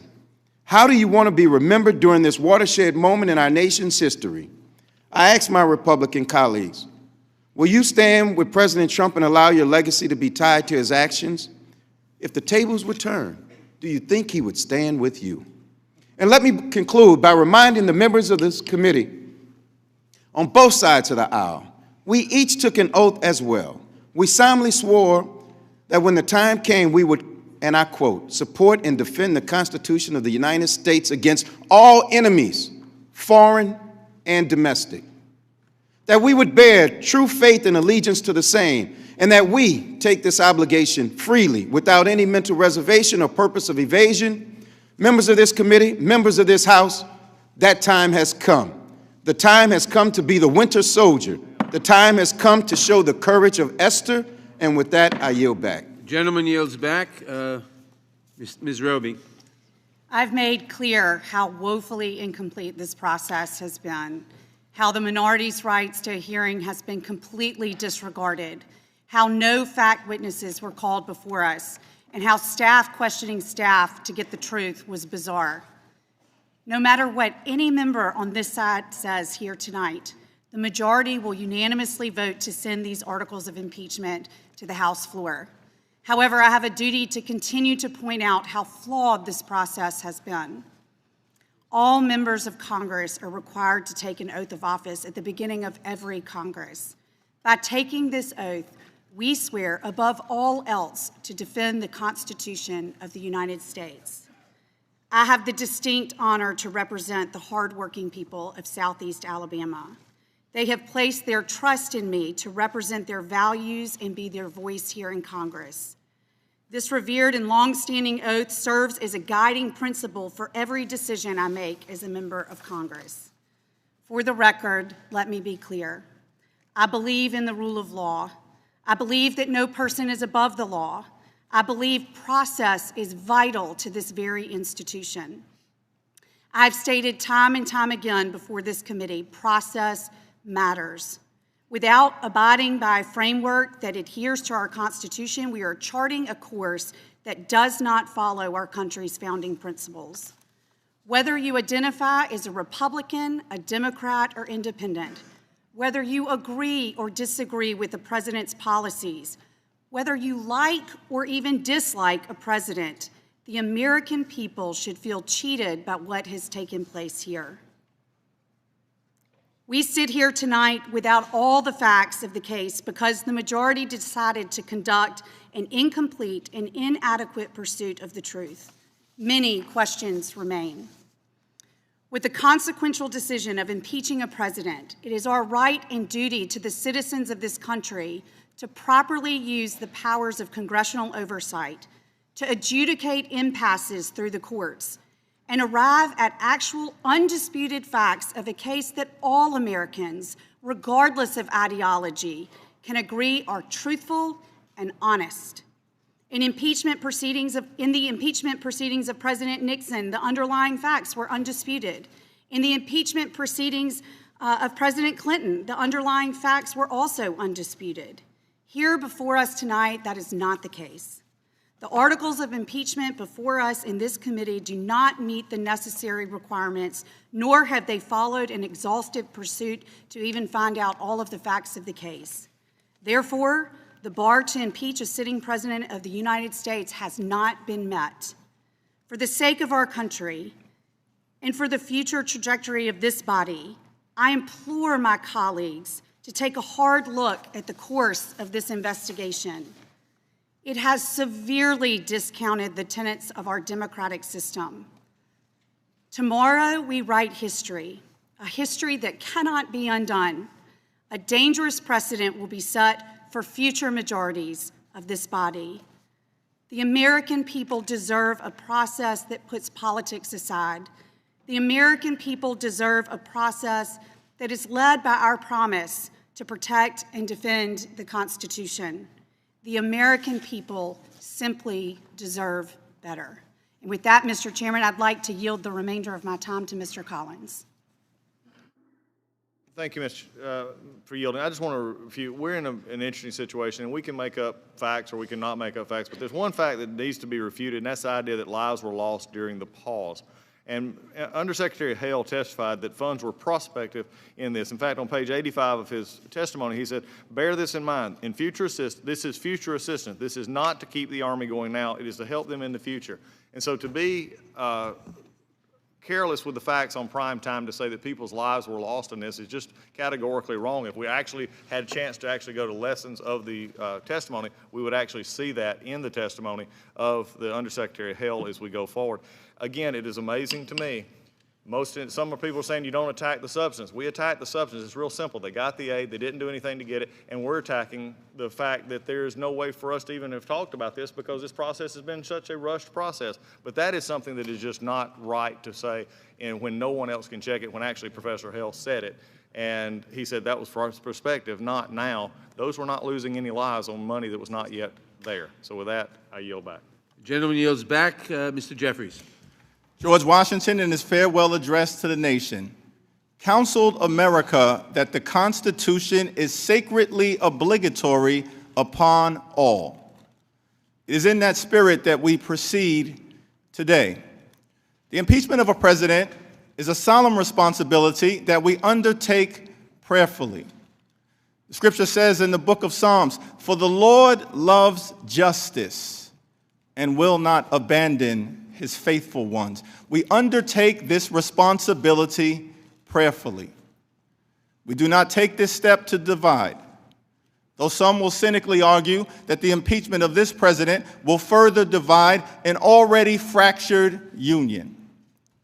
But there is a difference between division and clarification. Slavery once divided the nation, but emancipators rose up to clarify that all men are created equally. Suffrage once divided the nation, but women rose up to clarify that all voices must be heard in our democracy.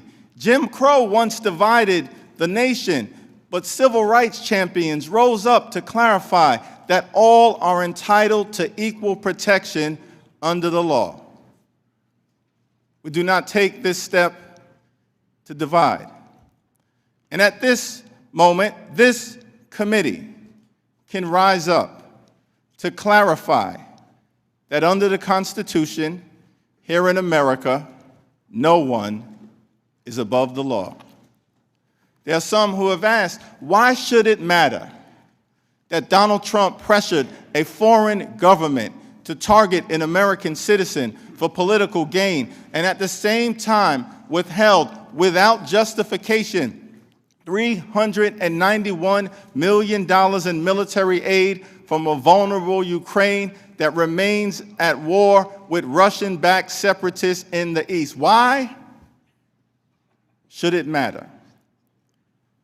Perhaps Ronald Reagan posited the best answer when he delivered a speech at the foot of the Berlin Wall in 1987 and stated, "East and West do not mistrust each other because we are armed.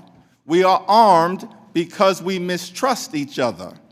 And our differences are not about weapons, but about liberty." That is at the heart of the Trump-Ukraine scandal. Liberty, national security, abuse of power. America is the leader of the free world. We play that role because it is in the best interest of the national security of the United States. We play that role because we believe in liberty and justice for all. We play that role because freedom is in our DNA.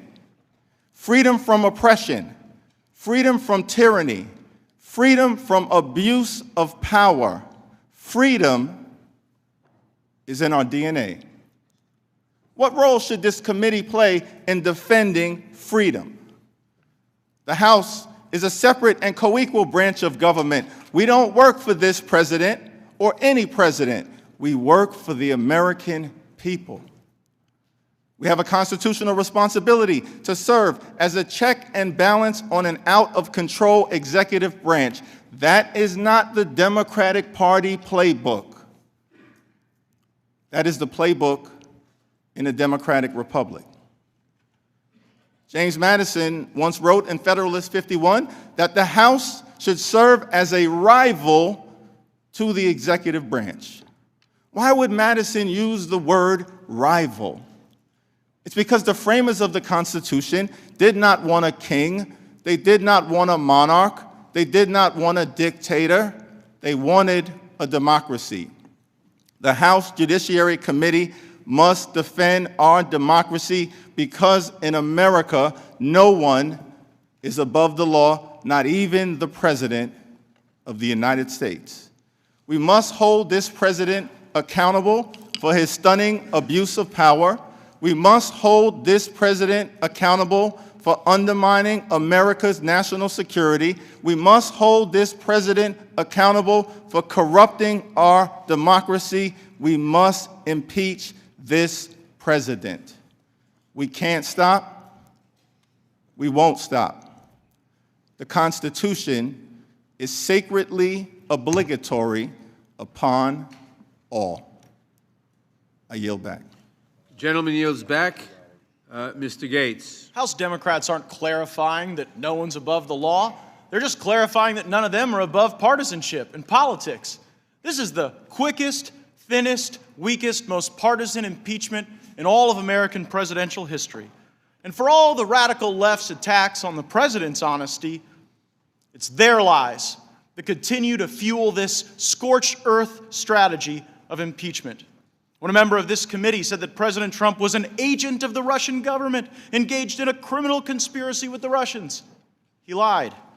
Needing a new way to undermine our president, the Democrats said he obstructed justice. But they couldn't make the case. They didn't have the facts. And there are no obstruction of justice articles in this impeachment. So needing another new distraction, Chairman Schiff announced a whistleblower. He said we'd hear from this person about bad presidential conduct. Some in the media reported on the whistleblower, raising serious concerns about political bias, improper motivation, and scandalous coordination with a political hit job aligned with none other than the operatives of Chairman Adam Schiff. With public opinion turning against impeachment, the Democrats scurried to assemble focus groups and commission polls. They learned that accusing the president of bribery would be good politics. While Democrat House members are willing to follow the pundits and consultants, the evidence and the witnesses were not. Even their seemingly most anti-Trump witness, Lieutenant Colonel Vindman, said, "I was never involved in anything that I would consider bribery or extortion." Lo and behold, there are now no bribery articles in this impeachment. Another lie. But the biggest lie of all was that House Democrats would not put our beautiful nation through a partisan impeachment. Speaker Pelosi said there must be evidence that is compelling and bipartisan. Chairman Nadler said impeachment should not be partisan. And tonight, they stubbornly defy the standard that they set for themselves. Not only has this weak case failed to convince the president's supporters to abandon him, they can't even convince the president's congressional critics to go along with this sham.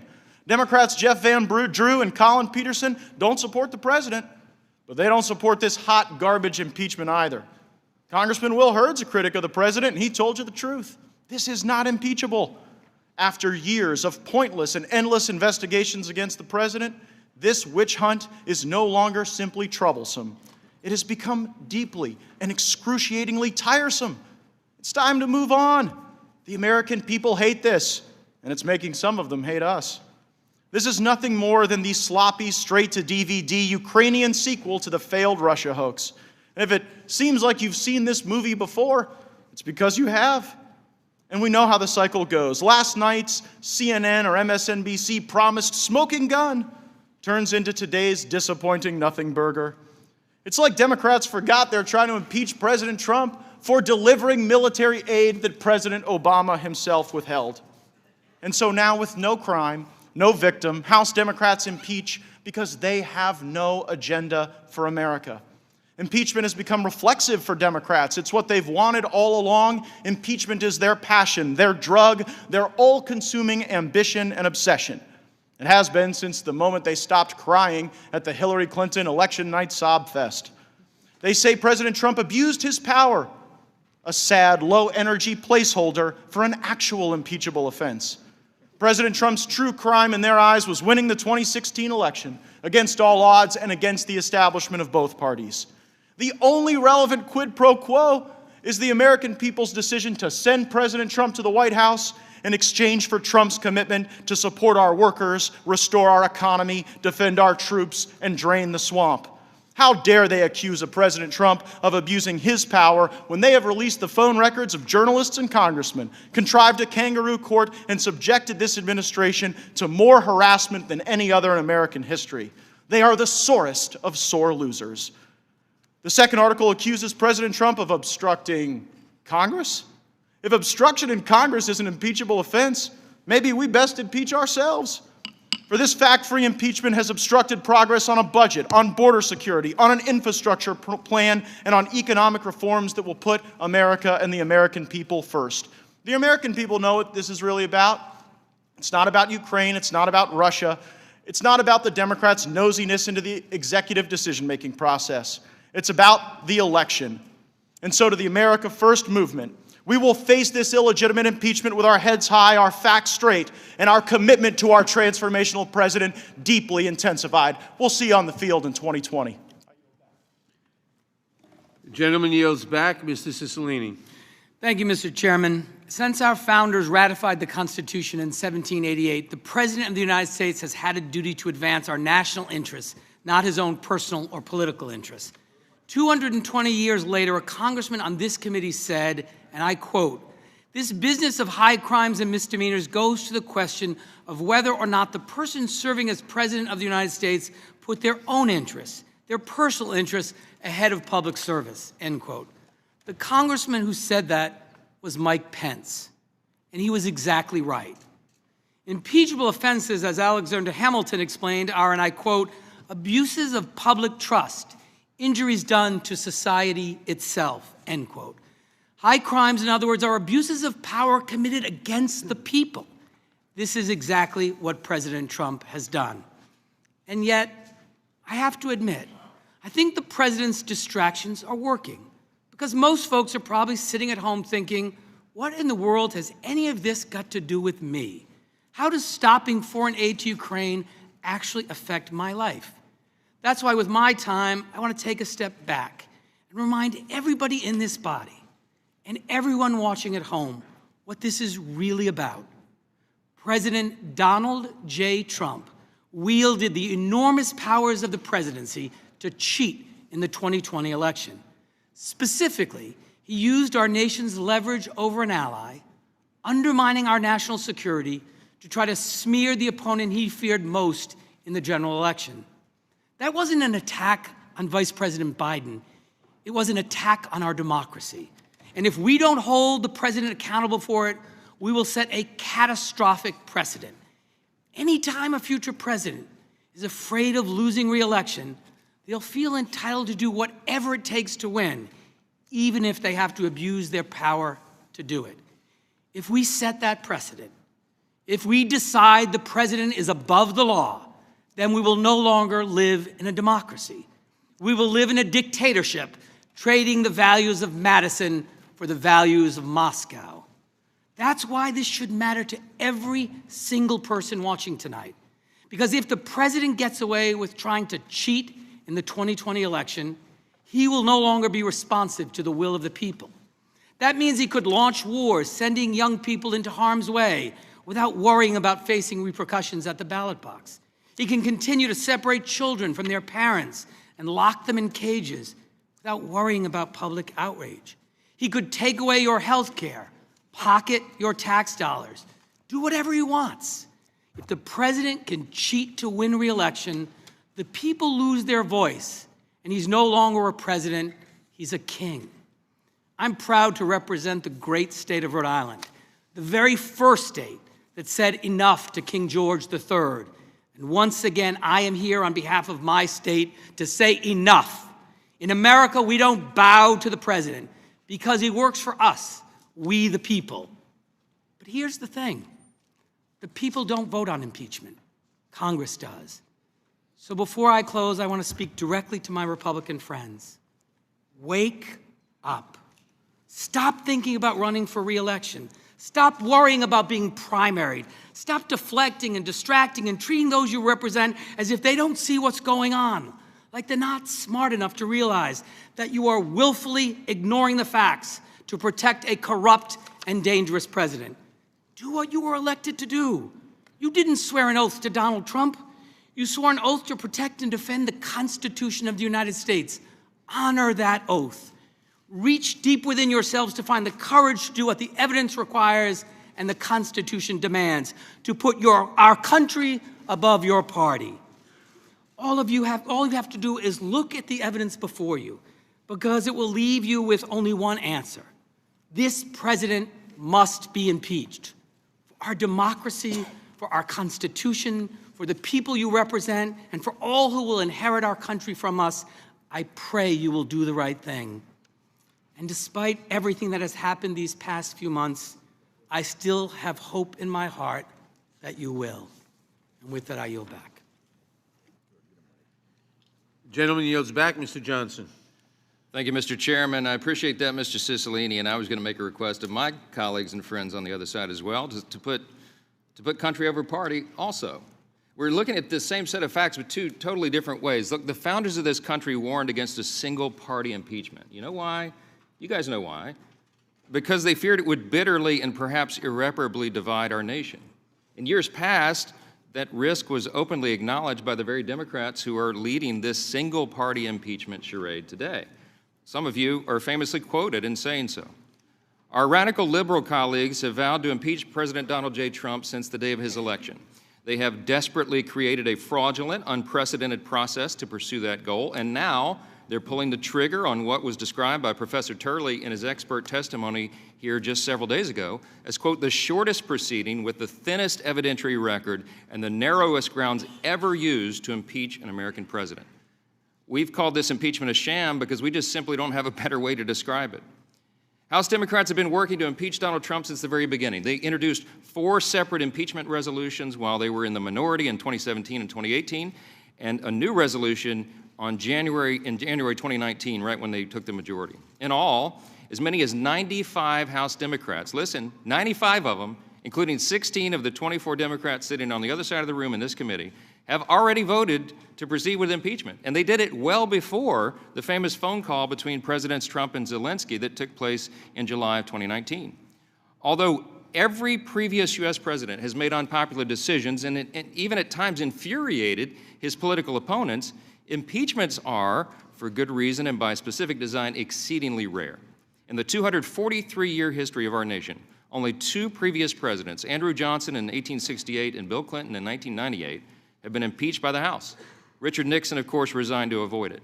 In each of those 3 previous impeachments, evidence clearly established that specific criminal acts were committed, and that is not the case here. The language of the Constitution in Article 2, Section 4 shows the inherent weakness of the current case, and you got to look at these details because Democrats found no evidence of treason or bribery or any high crime or misdemeanor against President Trump, but of course they'd already promised his impeachment to their liberal base, so they felt they had no choice. They felt they had to default, and what did they come up with? These 2 amorphous articles. We've got abuse of power and obstruction of Congress. Abuse of power is a non-criminal act. It is significant that Democrats made this their first article in their document. As Professor Turley testified in January, the country's never impeached a president solely or largely on the basis of a non-criminal abuse of power allegation because it is so amorphous. It's debatable. It's very subjective. In this case, there has to be, he said, clear and unequivocal proof of a quid pro quo. That does not exist here. Democrats know there's 0 direct evidence in the record of these proceedings to prove their case, and it's rather shocking that they built their impeachment articles on mere hearsay, speculation, and conjecture that wouldn't even be admissible in your local traffic court. Democrats include bold allegations that are completely unsupported by the evidentiary record. For example, Article 1 alleges corrupt purposes or intent at least 8 times, but presents 0 proof for the claim. There's also 0 proof that, for example, President Trump was pursuing personal benefit or ignored or injured the interest of the country. To the contrary, the record is clear he was doing exactly the opposite. There's 4 indisputable facts in the record today that clearly destroy this case. Both President Trump and President Zelensky say there was no pressure exerted. The July 25th call transcript shows no conditionality between aid funding and an investigation. Ukraine was not aware that aid was delayed when the president spoke, and Ukraine never opened an investigation but still received aid in a meeting with President Trump. The real abuse of power here is on the part of the House Democrats that they have recklessly pursued this impeachment, and they've done so at the detriment of our rules, our procedures, and our constitutionally guaranteed due process. There's no way that they have obstructed Congress here, or they have a legitimate claim to that, because that's what every president has done in the modern era. All the president did was assert a legitimate executive privilege and immunity to avoid subpoenas to various White House officials, but that's always been resolved in the 3rd branch of government, in the courts. They don't have time for that because they're afraid that Donald Trump's going to get reelected, and in fact that he may get reelected by an even larger margin. They can't stand this president. They bristle at literally everything he does. But in our system, Congress doesn't get to remove a president just because they don't like him. They don't get to ignore the Constitution just because they abhor his policies, his staff members, or his manner of speaking. When the rule of law in our system rules, we all do better, and it has to be followed, defended, and preserved. I pray that we can still do that when this charade is over and after this dangerous precedent is set for the future of this blessed nation. I would say this again as I did in the last hearing. God help us. I yield back. The gentleman yields back. Mr. Swalwell. When I was 5, my dad was the police chief of Algona, Iowa. He was, and still is, a law and order guy. Everything by the book. So that year, when the county fair was going on, and the fire chief called him and told him that cars were parked illegally in the fire lane, it wasn't a close call for my dad. He knew what to do. Trouble was, the owners of those cars were the mayor and a few council members who believed that their titles allowed them to park wherever they wanted. My dad warned that they were compromising the safety of other fairgoers and that they must move. They just laughed at my dad and kept their cars there. And my dad stuck to his guns.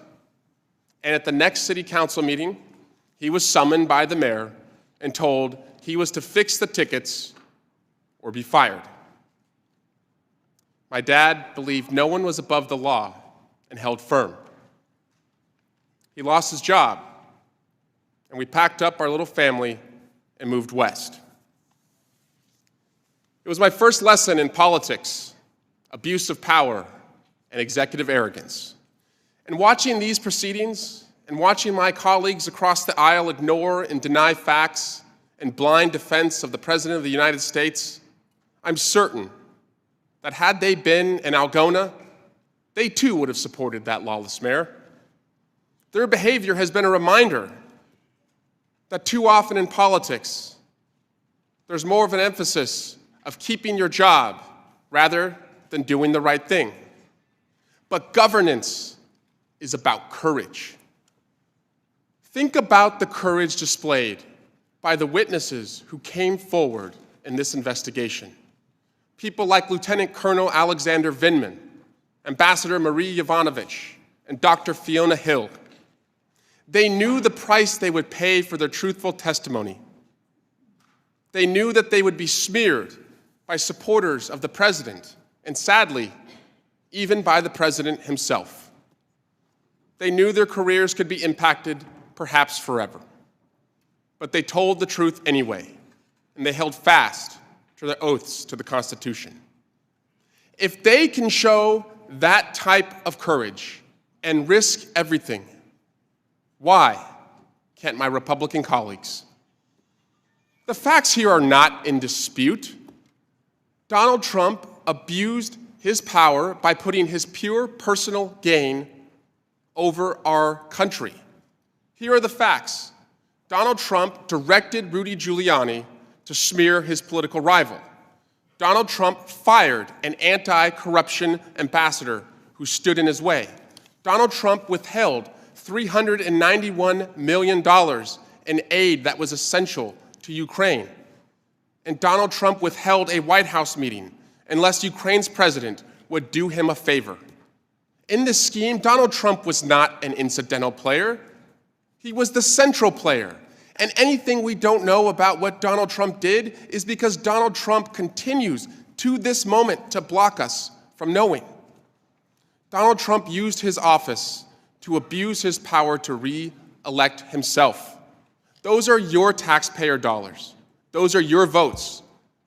And that's our national security. This is no longer about what the president did. We know what he did. He admitted it.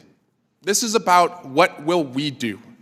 And my colleagues are laying a bet that the hardworking people in Dublin, California, and Hayward, California, in my district, or a mom in Michigan, or a farmer in Wisconsin, aren't following this and don't care, despite how unquestionable the facts are in support of impeachment. But I have faith in the American people, and I know that they know right from wrong, just as my father did. And I know that regardless of the title a person holds, no one can abuse their power. Imagine you're a kid with a paper route.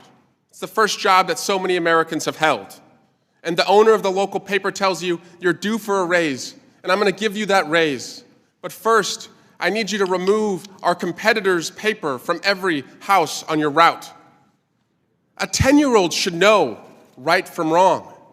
But our children will only know right from wrong if we lead by example. Wrong is wrong, from your workplace to the White House. There's no time to spare here, no time to waste. This is a constitutional crime spree.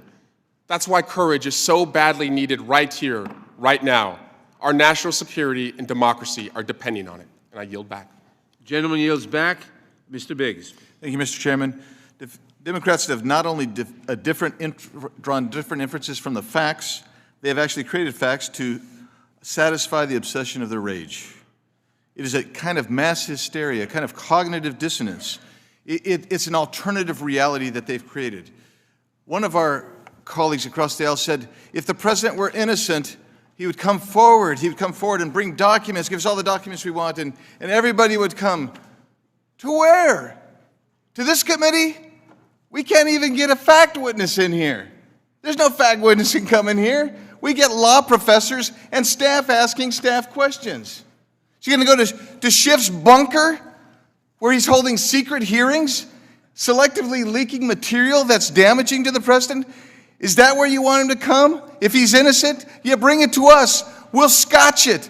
We're gonna blast it. We're gonna basically curb it and create the fact situation we want by misinterpreting everything you do. Well, here's for instance. They claim that the president he wanted a public announcement of investigations, but the only witness who said anything about that was a guy named Gordon Sondland, Ambassador Gordon Sondland, who admitted that no one on earth told him that, but he presumed it. He also said that the only direct conversation he had with the president about these things was that the president said he wanted nothing from Ukraine except that it clean up its corruption. The best evidence is the transcript between President Zelensky and President Trump. It shows no conditionality, no quid pro quo, no this for that. Aid was never even mentioned on the call. Subsequently, the president of the Ukraine and various Ukrainian government officials said, including those who listened to the call, they said there was no pressure, there was no conditions. In fact, the most recent statement was about a week ago from the president of the Ukraine. He said, it was fine, there's no pressure, what's the deal? Well, President Trump apparently, and he did, he said, you know, if you can do us a favor, find out what happened in the 2016 election, and with the cooperation of the Attorney General indicating he wanted a real investigation to determine the reason for the termination of the Ukrainian investigation into the corruption of Burisma and all corruption in the Ukraine. Well, here we go. We're told by the Democrats, you know what? There was no attempt. That's been debunked. And yet Politico wrote in January of 2017, quote, they found evidence of Ukrainian government involvement in the race, meaning the 2016 race. Multiple media outlets concurred in those facts. They claimed the focal point of the attack was Joe Biden, but President Trump was concerned about all corruption in Ukraine. All the witnesses testified that that was a legitimate concern. But the most notorious example of corruption was Burisma, who just happened to have on its board of directors Hunter Biden. And they say, you know what, that's not proper to investigate that type of conduct because his father's a politician. That's what that's about. That's the corruption. That's the abuse of power that's going on. Dems claimed that the only reason that President Trump released the aid was because the hold on aid became public. Well, the fact of the matter is they produced no evidence on that but some timeline from which they drew some inferences. But the stronger inference is that the reason the aid was actually released is because on the same day that it was released, the Ukrainian government implemented two important anti-corruption laws, the ending of immunity for Ukrainian legislators and reinstatement of a vigorous anti-corruption court. With a certain degree of shamelessness, Democrats have asserted that President Trump defied subpoenas issued by the House, but the fact of the matter is he has allowed a number of State Department employees to participate and testify without retribution, but he has asserted valid constitutional privilege, and he's instructed some not to comply with subpoenas that he felt violated that privilege. We could assert a remedy, but you don't want to assert a remedy. You don't want to go in to court. You don't want to negotiate with the executive branch. You want to hurry and impeach. If you took this to court and you wanted to find out, a court would say the privilege is bad, the privilege is overly broad, and would narrow the privilege. You don't want that. You want impeachment. That's all you want. And your case comes down to this. It rests on gossip, rumors, and innuendos. You don't have direct evidence. You don't have direct evidence of this. And that's the crying shame here. Professor Turley was correct. The abuse of power is not by President Trump. It is by this body who's producing this, trying to produce this preconceived, preordained result that I yield back. Gentleman yields back. Mr. Raskin. Mr. Chairman, it was a Republican congressman from Maryland, Larry Hogan, who's the father of our current governor, who in 1974, as a member of this committee, articulated the task before us tonight. Party loyalty, he said, must fall before the law itself. No man, not even the President of the United States, is above the law. And Congressman Hogan voted to impeach President Nixon for two crimes. Two crimes our colleagues claim they never heard of before: abuse of power and obstruction of justice. And he voted to impeach the president for ordering crimes against democracy in the 1972 presidential election and then blocking Congress's efforts to investigate. The House had no choice but to impeach because under our Constitution, the president's job is to take care that the laws are faithfully executed. If the president doesn't faithfully execute the laws, but thwarts them to pursue his own political or financial gain, if he commits high crimes and misdemeanors against democracy itself, as Richard Nixon did, then impeachment is the people's essential instrument for protecting the integrity of our elections and maintaining self-government in America. Today we bring our fellow citizens overwhelming and totally uncontradicted evidence of two high crimes and misdemeanors against the American people. And we present this evidence to all the American people, not just the 63 million invoked by one of our colleagues, but the 65.8 million who voted for the president's major opponent, and the millions who voted for other candidates, and the millions more who've become voters since. First, President Trump secretly conditioned a White House meeting and the release of hundreds of millions of dollars in security assistance that we had voted for Ukraine on the Ukrainian president's agreement to become a mouthpiece for President Trump's 2020 campaign. Trump executed this scheme for one reason and one reason only: to get himself reelected. But then, secondly, as official after official in his own administration came forward to report the president's misconduct and to testify under oath about it, he covered up his crime by categorically obstructing Congress's investigation, blockading and intimidating witnesses, and withholding all of the evidence that he could. Now, the founders predicted a corrupt president might drag foreign powers into our politics to promote the president's ambitions at the expense of the voting rights and democratic sovereignty of the people. And they considered this a key impeachable offense. In America, elections belong to the people, not to the president. And that's because the government belongs to the people. It doesn't belong to the president. The government is not the private property of the president or a royal family. Here, as President Gerald Ford said, the people rule. Here, the people rule. The president's abuse of power and obstruction of Congress are not only high crimes, they're crimes in progress right now. President Trump declares his conduct perfect, indeed, absolutely perfect. He says, read the transcript, when the transcript is proof positive of his guilt. He brags that Article 2 allows me to do whatever I want, demonstrating his unfamiliarity with Article 2, Section 4, which is all about impeachment. Look, I've been a professor of constitutional law and election law for 29 years. I've devoted my career to studying, teaching, and defending the Constitution of the United States. And my passion has been popular self-government and the democratic and voting rights of the people.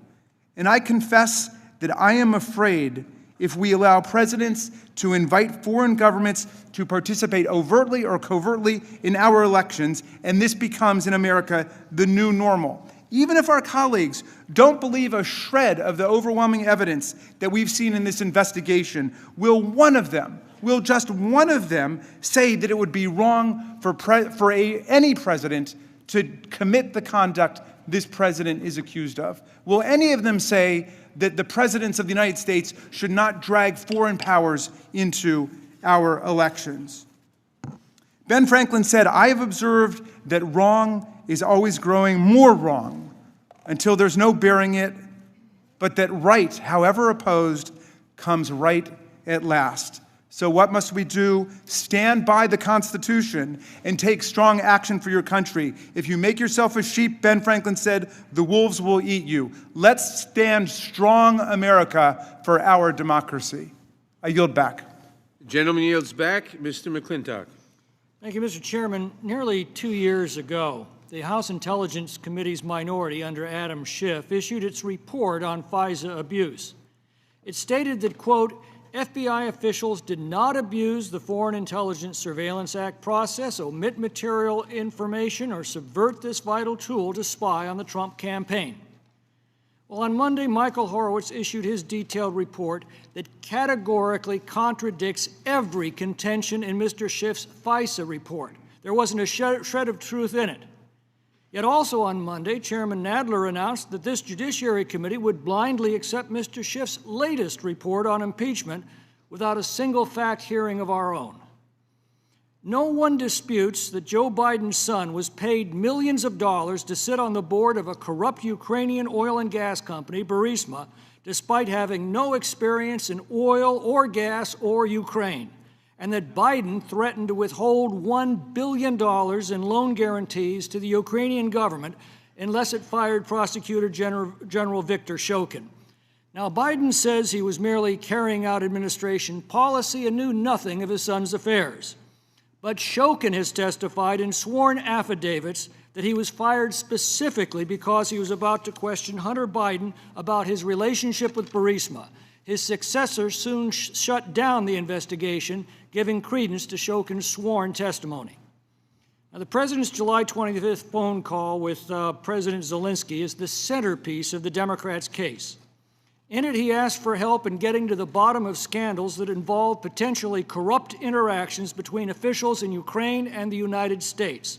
There is no direct evidence that the president ever linked aid to an investigation. Now, the Constitution vests all executive authority in the president, gives him plenary responsibility to conduct our foreign affairs, and commands him to take care that the laws be faithfully executed. Now, among these laws is the Foreign Corrupt Practices Act that makes it a crime to secure business in a foreign country by offering something of value to a foreign official. And being a candidate doesn't shield a person from scrutiny. You can just ask candidate Trump about that. Also, the National Defense Authorization Act requires the administration to determine that Ukraine is taking steps to combat corruption. And just because the Secretary of Defense certified this in May does not relieve the president of his executive authority to review and maintain his administration's findings. Now, within days of the Zelensky conversation, a handful of dissidents within our government hatched a plan to portray it as a solicitation to intervene in the election in exchange for foreign aid. This false narrative was laid out in a whistleblower complaint. So far, we've learned that the whistleblower coordinated with Adam Schiff's office while concealing that relationship, that he is said to be a protege of Joe Biden and is represented by an attorney who 10 days after the inauguration tweeted, "Coup is started, first of many steps, rebellion, impeachment will follow ultimately." The first article charges the president with the made-up crime of abuse of office. Well, he violated no law. He exercised authority clearly granted him by the Constitution. Instead, the Democrats would nullify the election because they impute to him impure motives. Well, this is precisely the abuse of impeachment the American founders feared, that the power to overrule a national election would devolve into a weapon of partisan warfare, reducing the president to serving at the pleasure of Congress and destroying the separation of powers at the heart of our Constitution. The second article charges the president with obstruction of Congress, another made-up crime, because he sought to defend in court his constitutional right to maintain the confidentiality of policy discussions, the same confidentiality that this Congress enjoys. They say this has prevented them from securing proof for their charges. Yet the Democrats have suppressed nearly every witness Republicans have tried to call in the president's defense. In free societies, the defendant is allowed to assert his constitutional rights, and prosecutors are not allowed to decide what witnesses the defense may call. This second article turns these principles upside down. Now, I have every confidence the president will be acquitted and will be reelected. It's not damage to the president, I fear. It is damage to the presidency, to the Congress, to the Constitution, the Bill of Rights, that the Democrats do today by establishing dangerous precedents and principles that are antithetical to the rule of law and the fundamental architecture of our Constitution. I yield back. The gentlewoman from Washington is recognized. When I was just 16 years old, I came to this country by myself. My parents made the ultimate sacrifice of placing an ocean between them and their beloved child because they believed that America was worth it. 2 decades later, I raised my hand and I swore my oath to country and to Constitution for the first time when I became an American citizen of the greatest nation on this earth. For naturalized citizens like me, being an American is a conscious choice and a granted privilege, a dream we chase across deserts and seas to join the larger American story, one of generations overcoming every challenge and every obstacle because America is worth it. Why? What's so different about this shining city upon a hill? It is 3 words: we the people. America is a bold vision rooted in a fragile idea of a democracy in which power is derived not from the bloodlines of monarchs, but from the votes of people. Ours is a nation of imagination and faith, all of us engaged in this great experiment of democracy. We take our power and collectively, through our elections, we entrust it to a president who must always act in our interest, not in theirs. The framers believed in the promise of America, but they also knew the dangers of power unchecked. And so they gifted us the Constitution of the United States, the protective and connective tissue that functions as the highest law of this land and which entrusts this body, the people's house, the solemn responsibility to hold the executive accountable. And that is what we confront today. The facts are clear.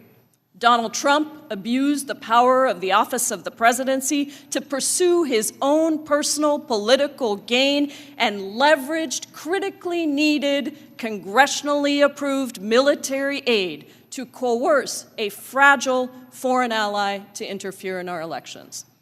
This is not hearsay. The president was the first and best witness in this case. The president admitted to his wrongdoing and corrupt intent on national television. The president is the smoking gun. His obstruction of Congress and blanket directive to deny us even a single witness, a single document, is unprecedented. And yet, in spite of that obstruction, multiple patriots came forward and provided damning, corroborating testimony. Understand the seriousness of what this means. President Trump has solicited foreign interference before. He is doing it now, and he will do it again. The smoking gun is already reloaded. And whether or not it gets fired, that's up to us. The abuse of presidential power and obstruction of Congress are the highest of constitutional crimes and the gravest of betrayals. If we allow this president to put himself above the law, we allow all future presidents to be above the law. We submit then to the fact that we will no longer be a democracy, we will be a monarchy or a dictatorship.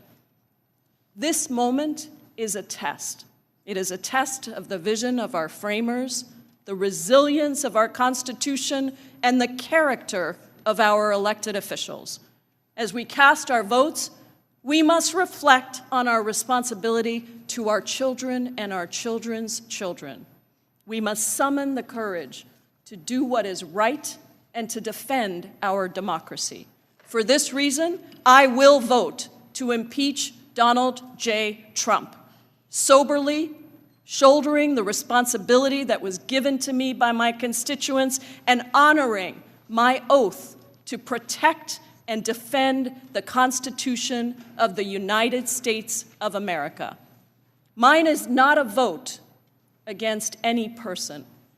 It is a vote for the Constitution and for we the people, because America is so deeply worth it.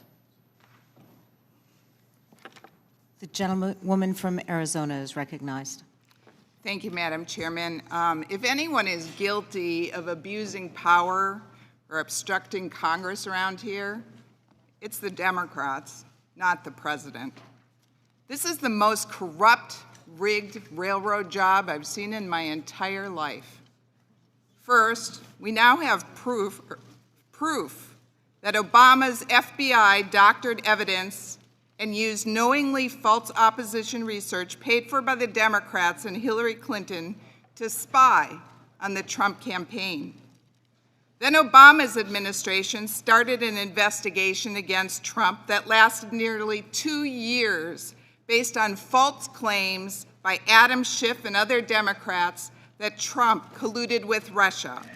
They issued 2,800 subpoenas, 500 warrants, and spent over $25 million of taxpayer dollars and came up with nothing. In fact, the Mueller report determined that no American citizen, let alone the President of the United States, colluded with Russia. But that didn't stop the Democrats. Oh no. Next, it was obstruction of justice, then quid pro quo, then bribery, then extortion, then witness tampering, then treason, and the list goes on and on. It would be laughable if it wasn't so serious. On top of that, Democrats rigged the process from the start. First, contrary to all previous impeachment hearings, Speaker Pelosi moved fact witness hearings to Chairman Schiff, where the president had no due process rights to listen to or cross-examine witnesses.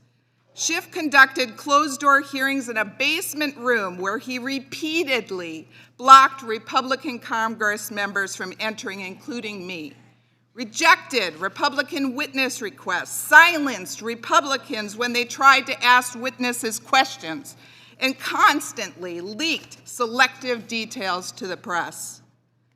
Not until the hearings reached the Judiciary Committee did the Democrats allow the president to even have a chance to hear or cross-examine witnesses.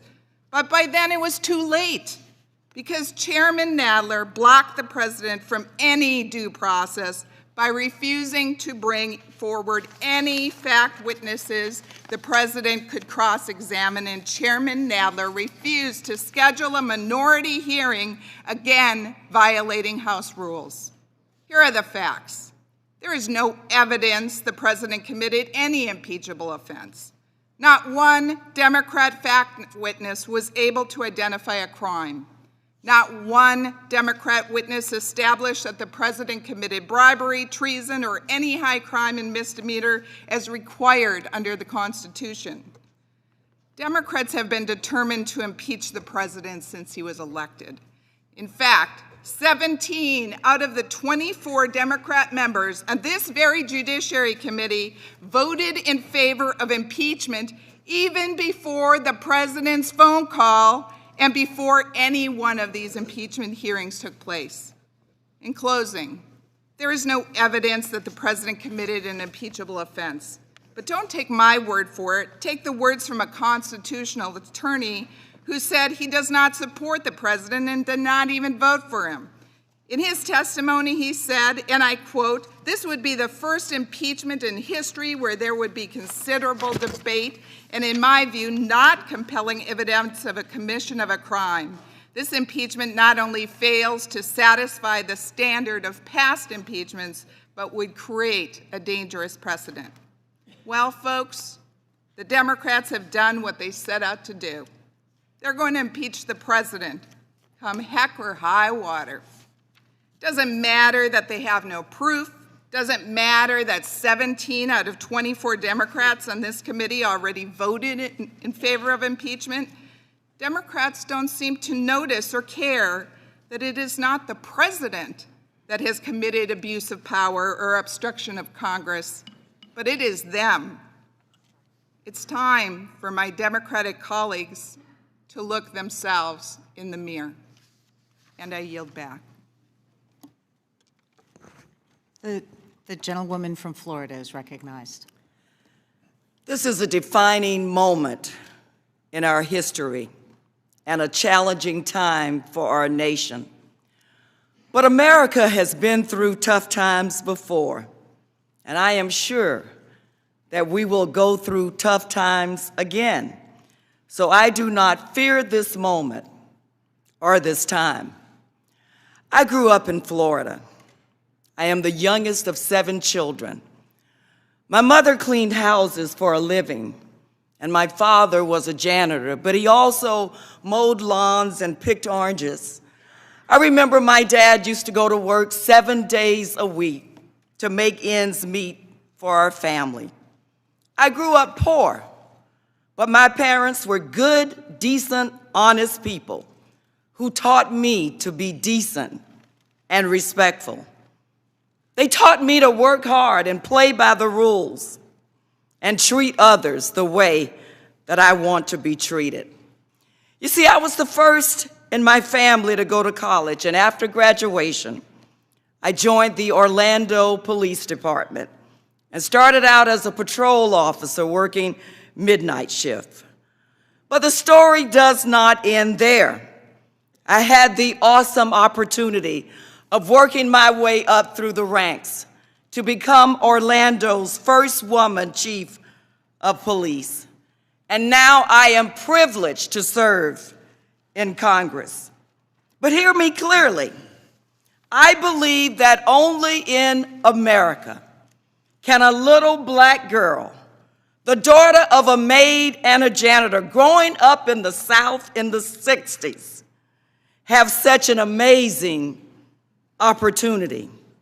So regardless of the spirited, sometimes painful political debates, no one can make me give up on America. You see, I believe in the promise of America because I've seen the promise of America. I come before you tonight as an American dream realized. Because America is great and decent, and our democracy complete, because we live in a government of the people. I've taken 4 oaths in my lifetime, 2 as a law enforcement officer and 2 now as a member of Congress. Different oaths, different times and different places, but each oath stated that I will protect and defend the Constitution of the United States against all enemies, foreign and domestic. My oath was not to an individual. It wasn't to a political party or institution. My oath was to the United States Constitution. And I come before you tonight as an African-American female. I come before you tonight as a descendant of slaves. Slaves who knew they would not make it, but dreamed and prayed that one day that I would make it. I come before you tonight proclaiming that in spite of America's complicated history, my faith is in the Constitution. And I say that today with perfect peace. I've enforced the laws and now I write the laws. And I know that nobody is above the law. But the law means nothing if the accused, whether the man who breaks in your house or the president, can destroy evidence, stop witnesses from testifying, and blatantly refuse to cooperate in the investigation. I ask you to name somebody in your family or in your community who can do that. The president is the commander-in-chief, and his responsibility is great. However, our president put his personal interests above the interests of the nation, corrupting and cheating our democracy, and he shall be held accountable. The framers were so concerned about a president abusing his power that they gave us the power of impeachment. George Washington was particularly concerned about unprincipled men finding their way into the White House. Well, those times have found us, and we only have one option, and that's to hold this president accountable, because you know what? Nobody is above the law. Thank you, and I yield back. Gentlelady yields back. Mr. Reschenthaler. We've heard some great speeches tonight, but let's not forget that this is a political hit job. Democrats just know they can't beat President Trump in 2020. They can't beat the president on his merits. So they've taken some thoughts and feelings and assumptions from some unelected bureaucrats and decided to impeach a duly elected president. But let's just take a step back and just assess where we are. We have two articles of impeachment against the president: abuse of power and obstruction of Congress. Let's just dissect each one. Let's start with abuse of power. Abuse of power is at this point just a vestige of quid pro quo. Remember, quid pro quo is what the Democrats were calling this before they tested quid pro quo with focus groups and found out that bribery was a lot more compelling than an old Latin phrase. Now the Democrats have dropped bribery and they've accused the president of a very vague term, abuse of power. That's because the crime of bribery, quid pro quo, this for that, simply did not take place. Chairman Schiff and Chairman Nadler and their cohorts cannot make out what lawyers call a prima facie case. I was a district judge, and I'm telling you, I would have thrown this case out at the preliminary hearing level because it has no merit. There are no elements to support an underlying crime.